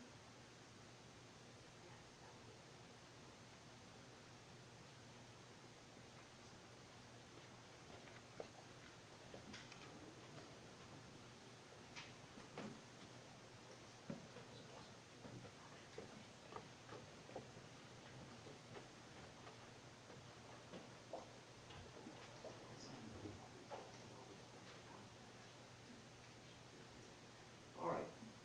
Back on calendar, moving to number 7. Do we have the parties here on Mann versus J.P. Morgan Chase Bank? Good morning, Your Honor. This is Carissa Jassim on court call on behalf of defendant J.P. Morgan Chase Bank. Mr. Jassim, good morning. Good morning, Your Honor. Lucinda Cronin on behalf of Plaintiff's Counsel. Good morning, counsel. We have your matter on this morning for a demur to the plaintiff's complaint. To begin with, the court is satisfied that the parties did properly meet and confer in accordance with Code of Civil Procedure Section 430.41, whereby Ms. Jassim has indicated in her declaration that of the date of July 24th, there was a telephonic meet and confer with plaintiff's counsel Peter Neeson. Unfortunately, things didn't get worked out, so we went forward now with the hearing. Additionally, counsel, the court had received from defense counsel a request for judicial notice of some 7 documents. The court would grant the judicial notice of the 7 recorded documents that had been shared with the court. And as to the merits of the motion regarding the property in question, which is at 12488 Oregon Court in Chino, California, with a zip code of 91710, the court would make the following ruling. The court understands in reading the plaintiff's opposition that both the 3rd and 6th causes of action would be dropped, and thus the court will sustain the demur as to the 3rd and 6th causes of action without leave to amend. Again, this was in accordance with the plaintiff's written response and opposition. As to the demurs to the remaining causes of action, which would be the 1st, 2nd, 4th, 5th causes of action, the court is inclined to sustain the demur with 30 days leave to amend. Mr. Seam, I am mindful that you have concerns with respect to the complaint as it's presently constituted, specifically with issues concerning the statute of limitations, and that these claims are time barred because of your argument that the statute of limitations had been triggered when the foreclosure sale was held in December of 2014. Understanding this action was filed some 4 years after that on June 12, 2019, that does present a problem inasmuch as the plaintiff did not, in their opposition, address any issues concerning the statute of limitations and did not, as importantly, bring in to play the discovery rule with respect to that issue. So, I am going to permit the plaintiff the opportunity to amend the pleadings to see if they can adequately plead facts that will show that this is a timely complaint and perhaps invoke the discovery rule. Are there any questions? Mr. Singh? No, Your Honor. I mean, we'd be interested to see how they amend. I'm not sure what they could possibly plead, but if that's your ruling, then we have no questions.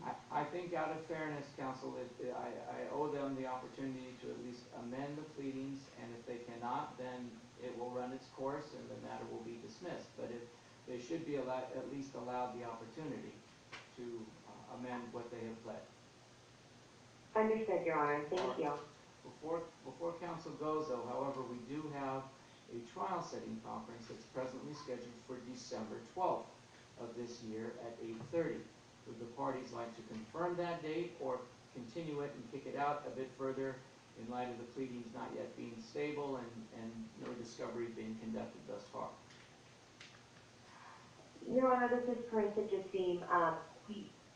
We have no objection to going forward, but it may just make more sense to push it out and not waste the court's time if it ends up being unnecessary. And it's entirely up to the parties. I can confirm the date or continue. Counsel, your thoughts?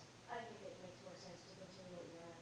What would you request as far as the time period for continuance? I have no instructions for plaintiff's counsel, so I'll defer to defense counsel. Fair enough. Mr. Seam, your thoughts? Could we push it out, so 30 days from today is, could we push it out 60 days? From the date of December 12th? Oh, no, Your Honor, I apologize. Can we push out 30 days? That should be plenty of time. Okay, so would the parties be able to appear on January 13th, 2020 at 8:30 a.m., this department S27? That's fine, Your Honor. Mr. Seam? Yes, we can appear, Your Honor. Thank you. All right, very well. I'll vacate the date of December 12th for trial setting, have it reset on January 13th of next year at 8:30. Is notice waived? Notice waived. Notice waived, Your Honor. Mr. Seam, I'm sorry, let me take that last comment back. Would you be good enough to give notice of ruling today with respect to the demur? Absolutely, Your Honor. Happy to do that. All right, thank you, counsel. Thank you, Your Honor. You're welcome. All right, next on calendar is our ex parte matter of Spencer versus the people of the state of California. Yes, Erica Spencer and Kirk. Good morning, Ms. Spencer. Good morning. Ms. Spencer, we have your matter on calendar today for a hearing, as the court understands from reading what you had filed, an order to shorten time from the petition relief you are seeking that presently is scheduled for October 28, 2019 in this department. Understanding the basis for an ex parte, there needs to be either a showing of an emergency or good cause. And the concern I have that you may be already aware of is that presently, under your current circumstances of not having a residential address and place to live, that the difficulty is twofold. One, we don't have, first, a proof of service to the opposing party of today's hearing, giving them a fair opportunity to be heard. And secondly, about your lack of a current address at this time, I need your help so that we can establish some place mail can be sent to both from the court and the opposing party so that you're fairly given notice, just as they haven't been given fair notice yet as to your claim, because it's always better for the court to have something decided on the merits as opposed to technicalities which would bump your case or bump their opportunity to be heard. So starting first with the address issue, do you have anyone presently that's helping you with your filings or your pleadings or working it up? No, Your Honor. Okay, so you're doing all the work on your own? I am representing myself in totality, and what I would say in response, I am utilizing the court's attorney bin in order to retrieve any documents that are sent to me because of my lack of an address. And the court has that on file already that I'm receiving. I got the order that you approved my fee waiver. I get that information through the court itself. And that's fine, and I appreciate that, and pardon the interruption, Ms. Spencer, but the point that I have to share with you, and I've collectively spoken to judges about this issue, that, again, unfortunately for people in your current circumstances of not having a residence address, we cannot have you or anyone else set up the court as a mailbox. And while we can and did accept your filing on that, and in fact granted your fee waiver, that's not a problem. The problem becomes with the mailings. So again, I need your help to learn what city you reside in so that I can either help you with setting up something at the post office, because they do have a system to do that for people without an address, or alternatively, if you have any family or friends that are nearby, that we could utilize their address simply for mailing. That I can rely on? No, I don't. And with regard to the post office box, that would be something that I would have independently sought to do myself, but again, it is financially prohibitive to me. But if you're saying that the court is willing to facilitate that, is that what you're... What I understand, and I'll need verification of this, Ms. Spencer, is that there is a mean outside of setting up a P.O. box at a post office of your choosing. There's one around where I'm at in Ontario. In Ontario, okay, then we can use the Ontario post office. And what I intend to do is get specifics as to the way that people that don't have the financial means to set up a post office box, that there is a way for a post office to receive mail for an individual such as yourself. And so I'm happy to write a court order saying that this lady needs some help, and to do something so that you, one, can fairly get notice from the court and eventually opposing parties, and likewise they'll know where to contact you. So that way it's fair for both sides. It also releases me from the burden that I currently have with getting to the court. In my impoverished and indigent state, it is really difficult for me to get here. And to that end, I understand that you mentioned technicalities, but my current state and being someone who has been targeted by the government and stalking and harassment, I do not recognize that as a mere technicalities, with all due respect.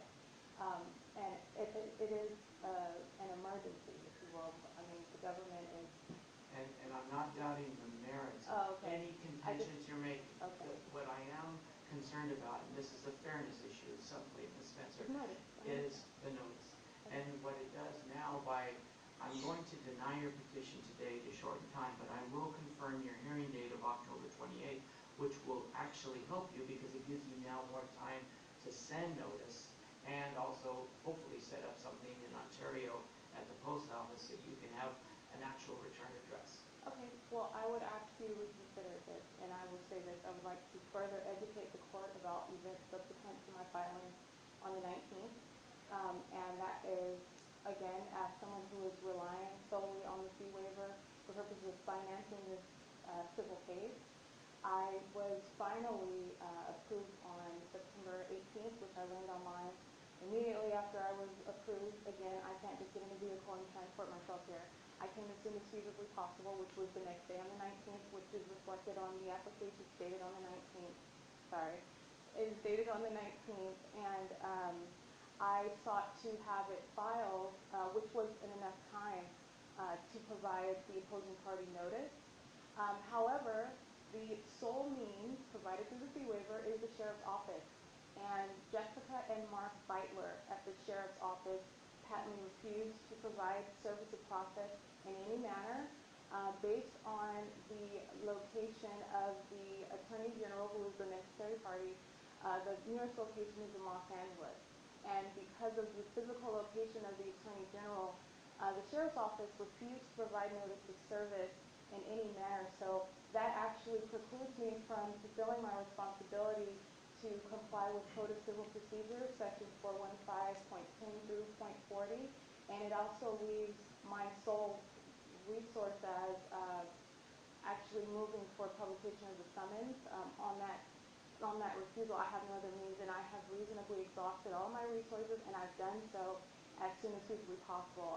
As soon as you approve the fee waiver, I took my actions, but before then, I didn't even have all of my documents. I was refused my filings on the 12th. I did receive copies on the 17th, which is 5 days late, but even that was an incomplete, even that was an incomplete copy. I didn't receive all of it, and in the event I had provided service of process, it would have been imperfect. It would have been incomplete. So I still did not receive my complete copies of my filings until September 19th. I received approval of the fee waiver promptly. After I reapplied again on the 17th, I was approved on the 18th, and I sought to immediately file this application because of the emergency that exists. I did do it in a timely manner. I did seek to provide notice to the opposing party, but my only resource is the sheriff's office, and they refuse to provide service, and I am without any other way to provide the opposing party any notice. And I want to educate the court about that before you deny my application on the grounds of notice. There is no other way that I would have been able to provide the service of process or notice about this application either. Thank you, Ms. Spencer, and I appreciate you attempting to educate the court. The court is quite mindful of the codes of civil procedure with respect to proper service and notice. You've made several comments that I'd like to respond to. First of all, you've made mention that you had checked status of pleadings online. Do you have a computer? I have a laptop, yes. You do have a laptop? Yes. All right. That's helpful.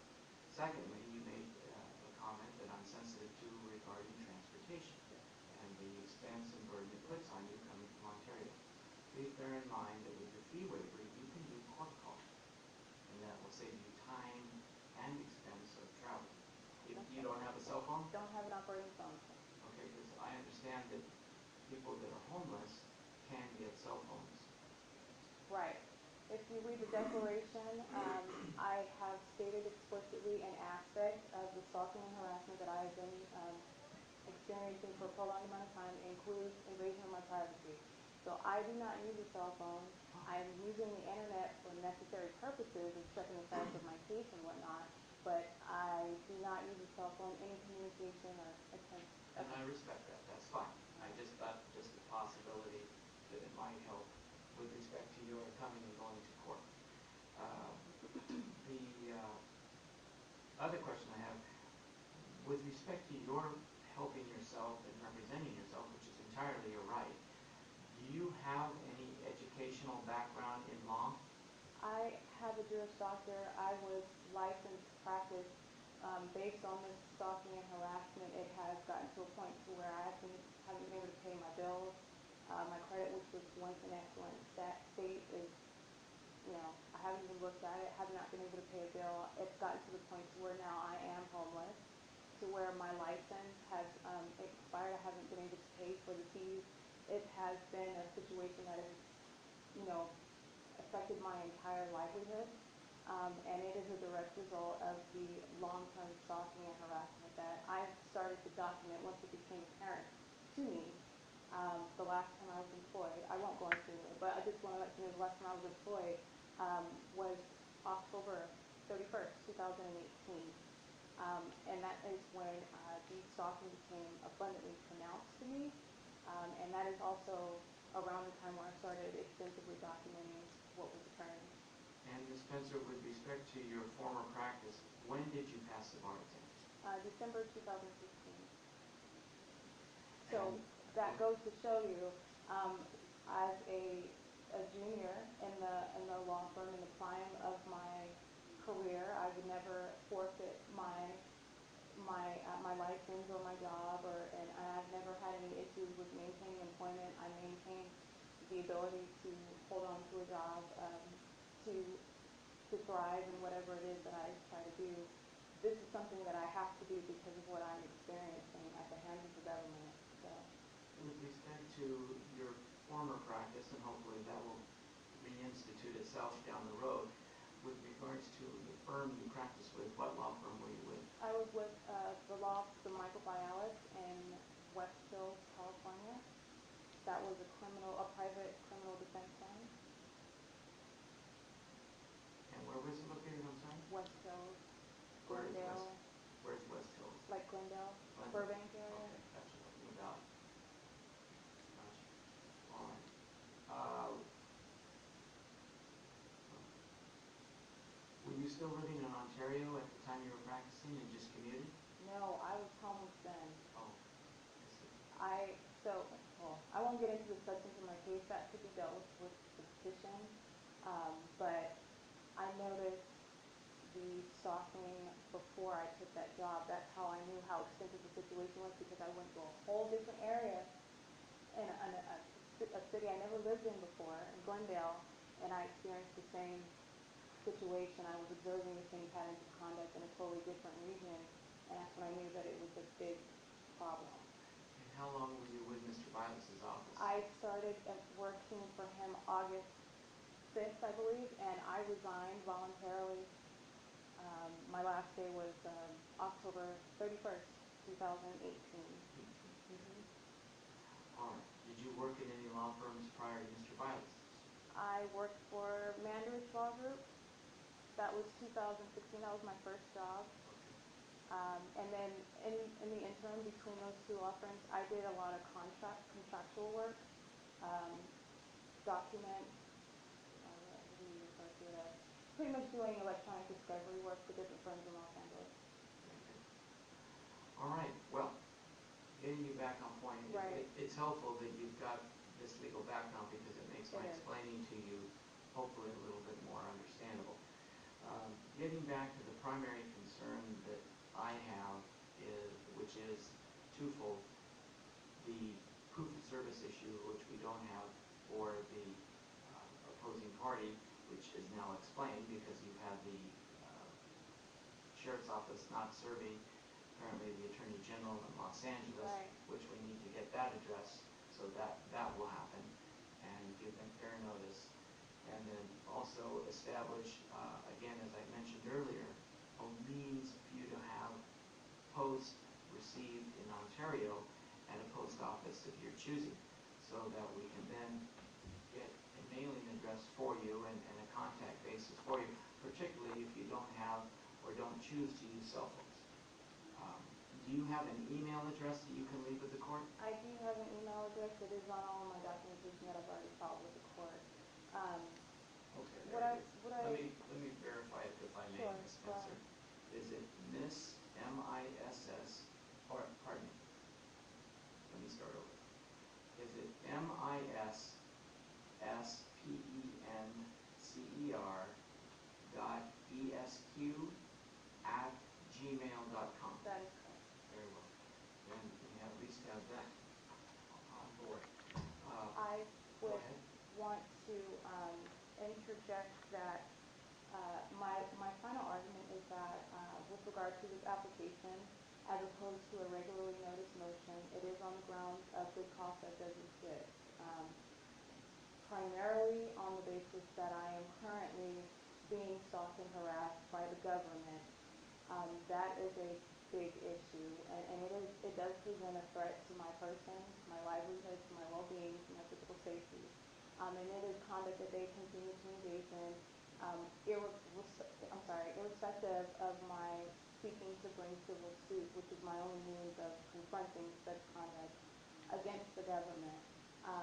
That is not to be forgotten with regard to this application. That's the preeminent grounds upon which I stand. But in addition to that, and which my declaration addresses, is the fact that the denial of the fee waiver, the initial application, which was on the 12th, and the denial of my paperwork, that is conduct, to be frank, that is conduct. I mean, I'm bringing civil suit against the government, against the state of California. And this court is a function of that government of which I speak. And the behavior has a tendency to have a prejudicial effect on me as a pro se litigant. And it could be interpreted to be behavior that is indicative of trying to evade service of process, which again would be grounds to grant me which is what I want to request, the order for publication of the summons, because again it is the only means by which I can have the opposing party served. I do not think that in any way my inability to serve the opposing party is grounds to deny my application. I filed it on the 19th as soon as I could, actually, and the sheriff's office apparently refused to provide service for a reason that I have not been able to verify in my research for them to deny because he's in Los Angeles. They could have complied with Code of Civil Procedure 415.4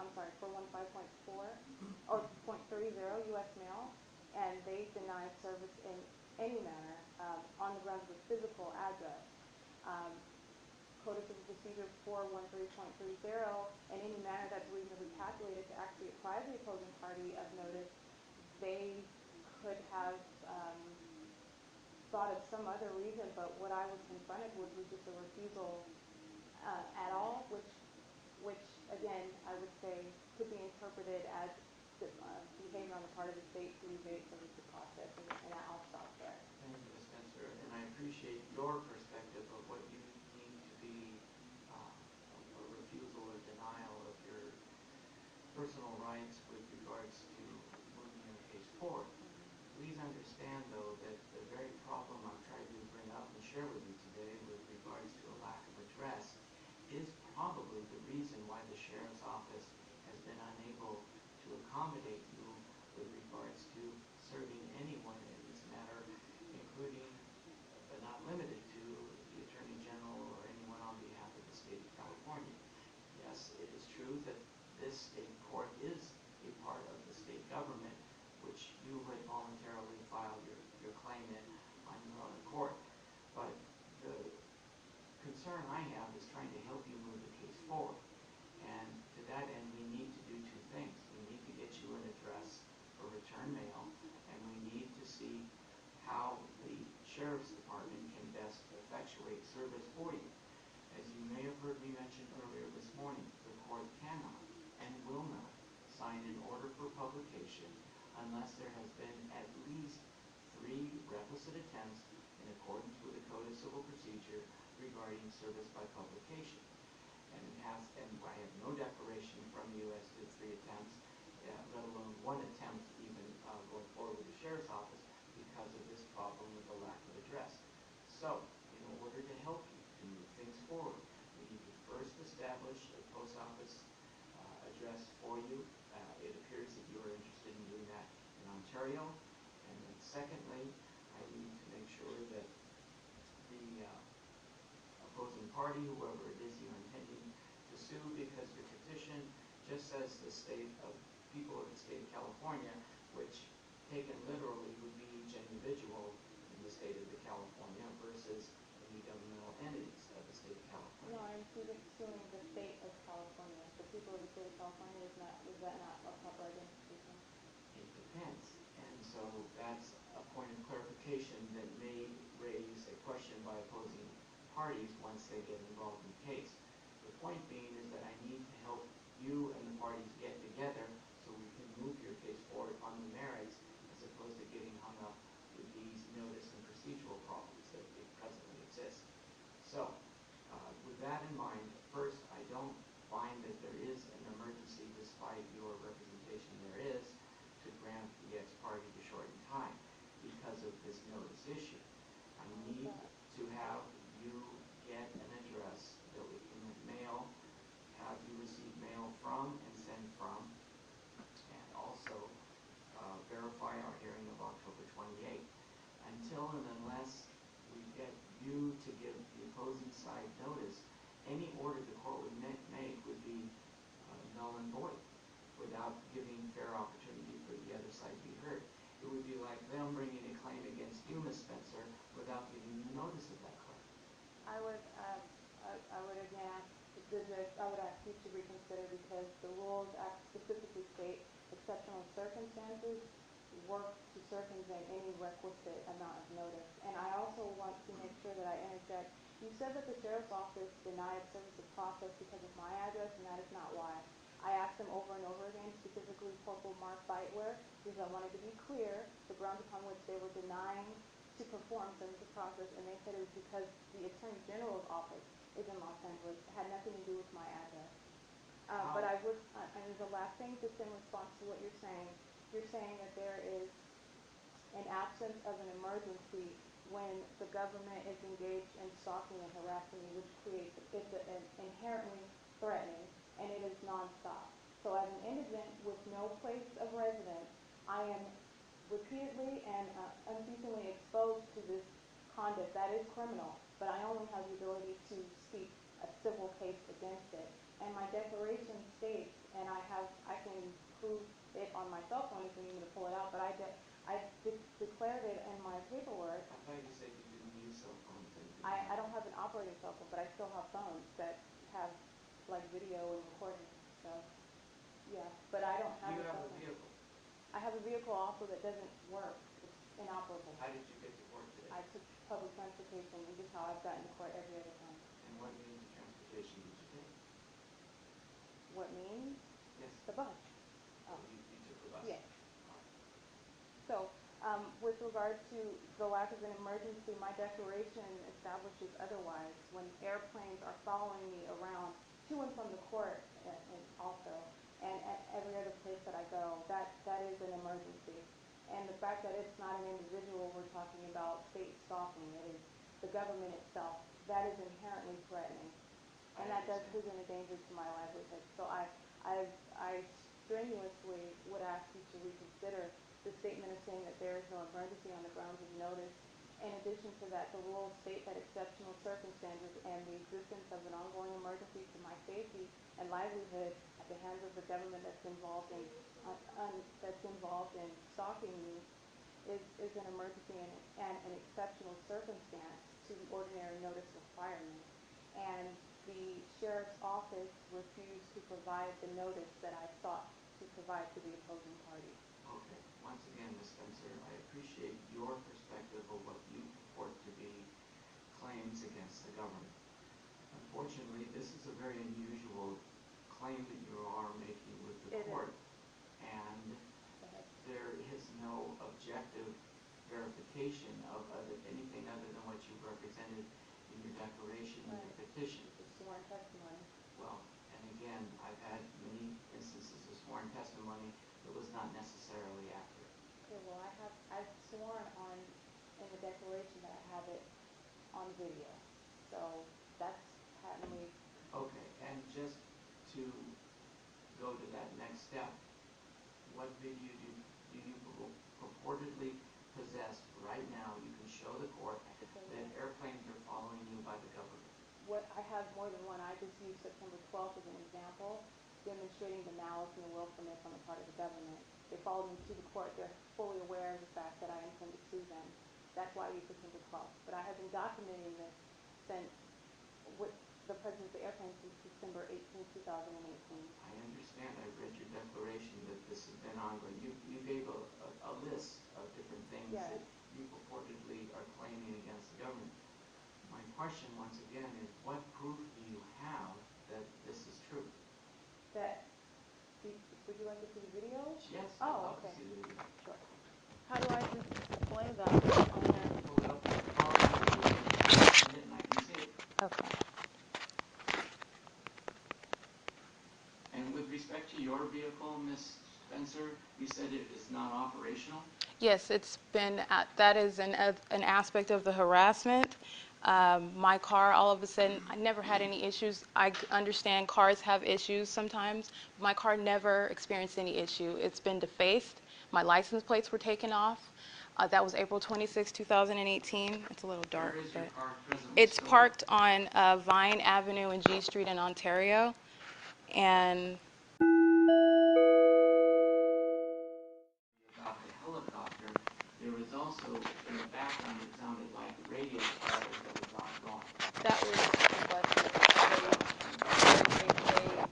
that if you heard that announcement playing, hey, you're there, that's the bus and all that, and maybe the air.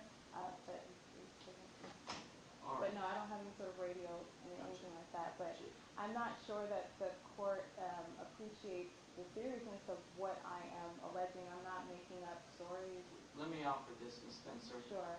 With respect to your concerns, I sympathize with you, but I did not see any threatening gestures or dive bombing or anything being attacking against you by the aircraft that you had videotaped.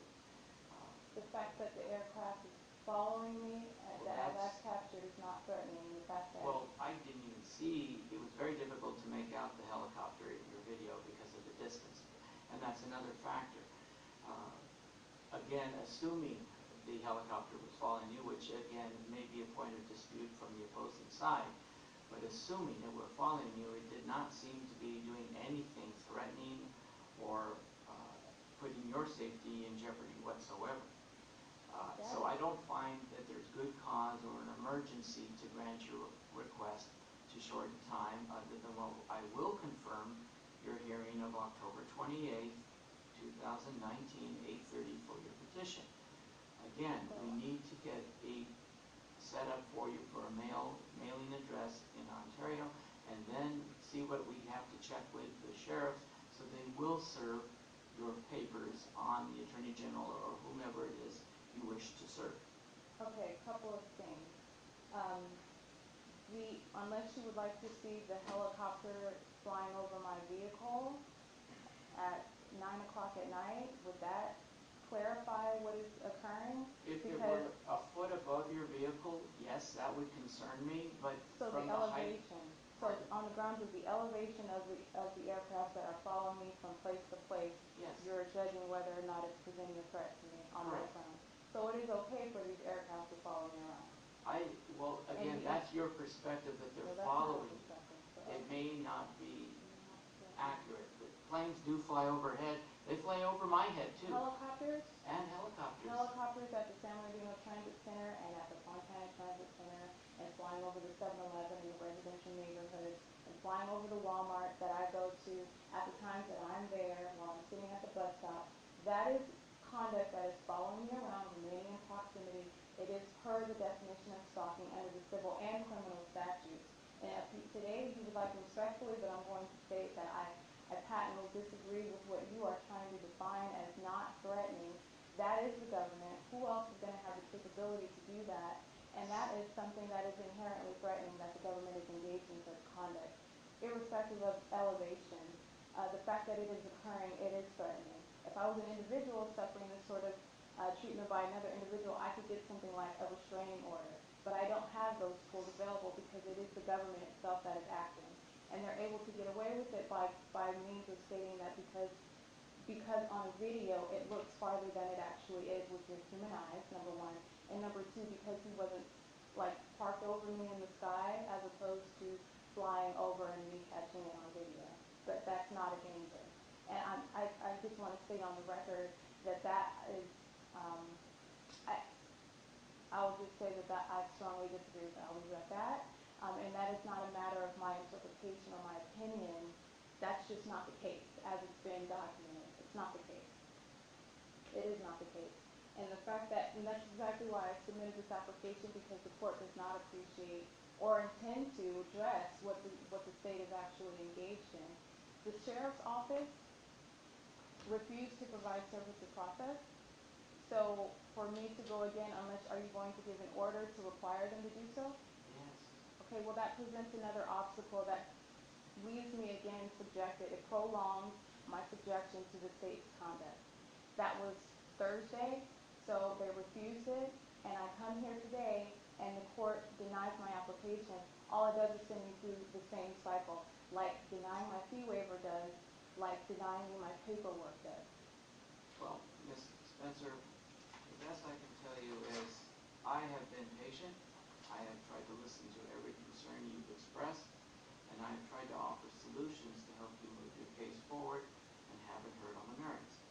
You've made mention this morning now of this being a level of criminal charges. And I would welcome you and invite you to go straight to the district attorney's office to see if they're willing to press charges to help you in any criminal allegations you would like to assert against the state.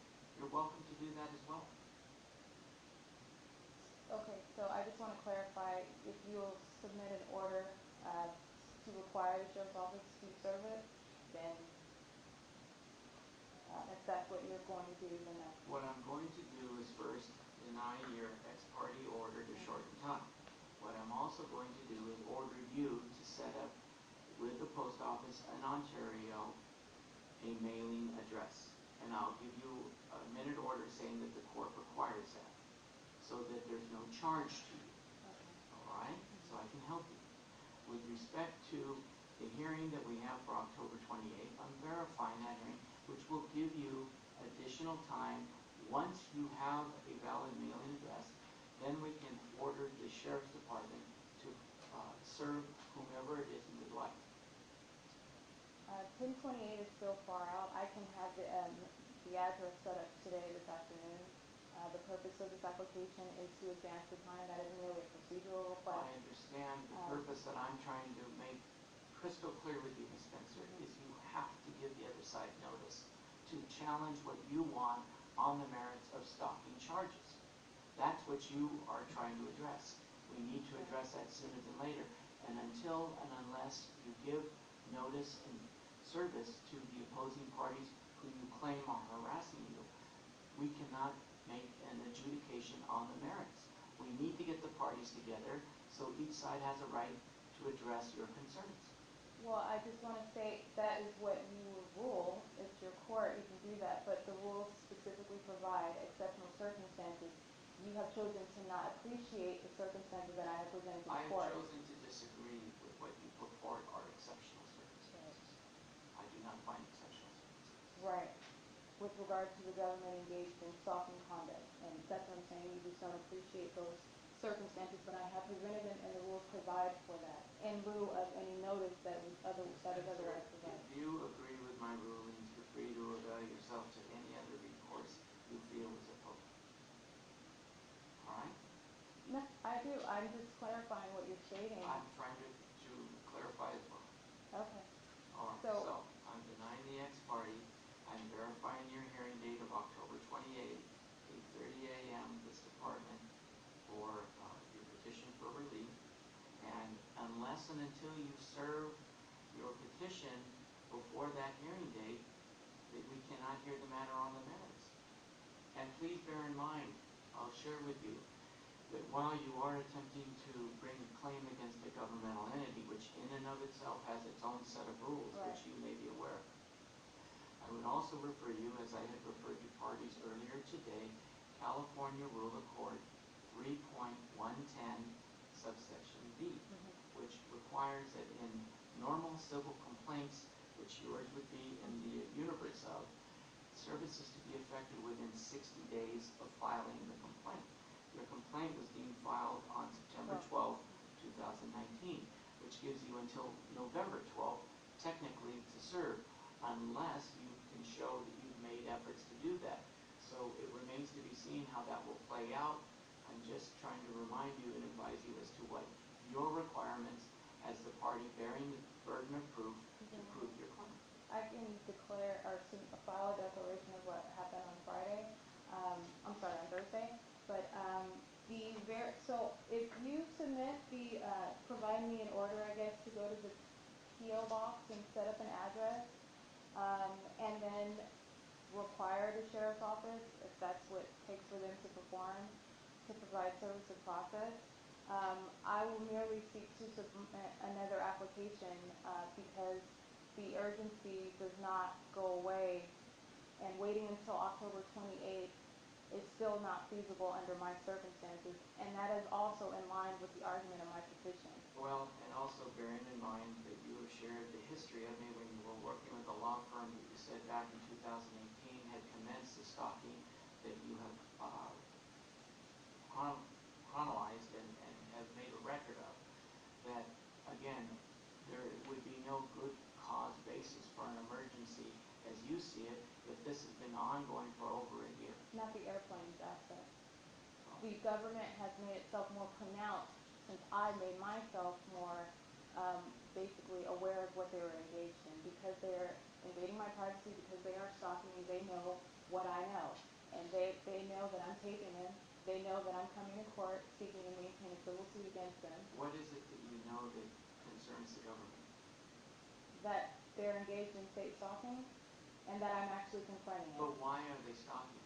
That is not for me to answer in the same way that someone who was a rape victim, you don't ask the victim, well, what was the perpetrator's motivation? My only objective is to present the requisite evidence to substantiate my allegations, which I am able to do, and the court doesn't appreciate it.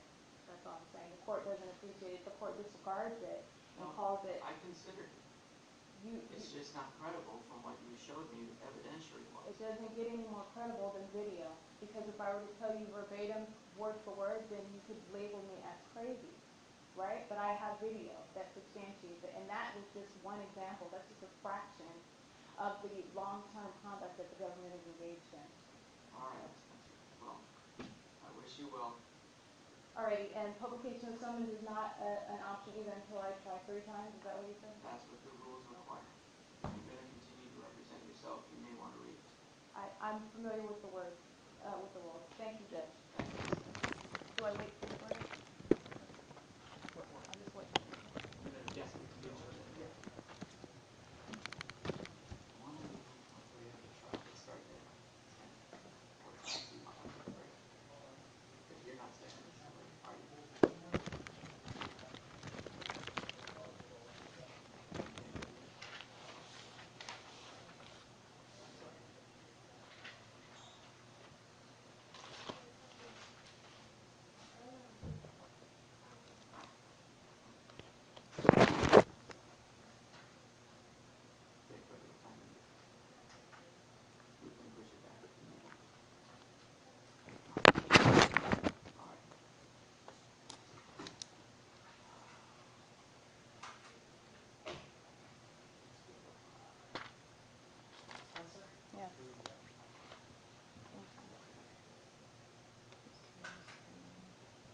Excuse me, Madam Clerk, is this the minute order that he has for me to take to the post office?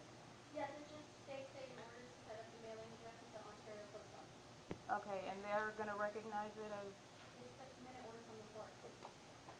That's what we would provide them the notice. It's not an so I actual. mean, it's gonna require them to do something. If I show them a minute order, they're gonna It's be. showing the order to do it there, so. Oh, okay. Yeah. And then what about financially? How's it gonna be covered? Like what financially? Like if I set up a mailbox, who pays for it? For the general mailbox? I don't think. Or they're not gonna charge me, so Not that I'm aware of. okay. You can check with the court and then give us a call back if they say anything. Well, I can't call, it will require me, and this is what I was talking to the judge about, but, okay. And then other than that, so I just took the case. All right, thank you. Okay.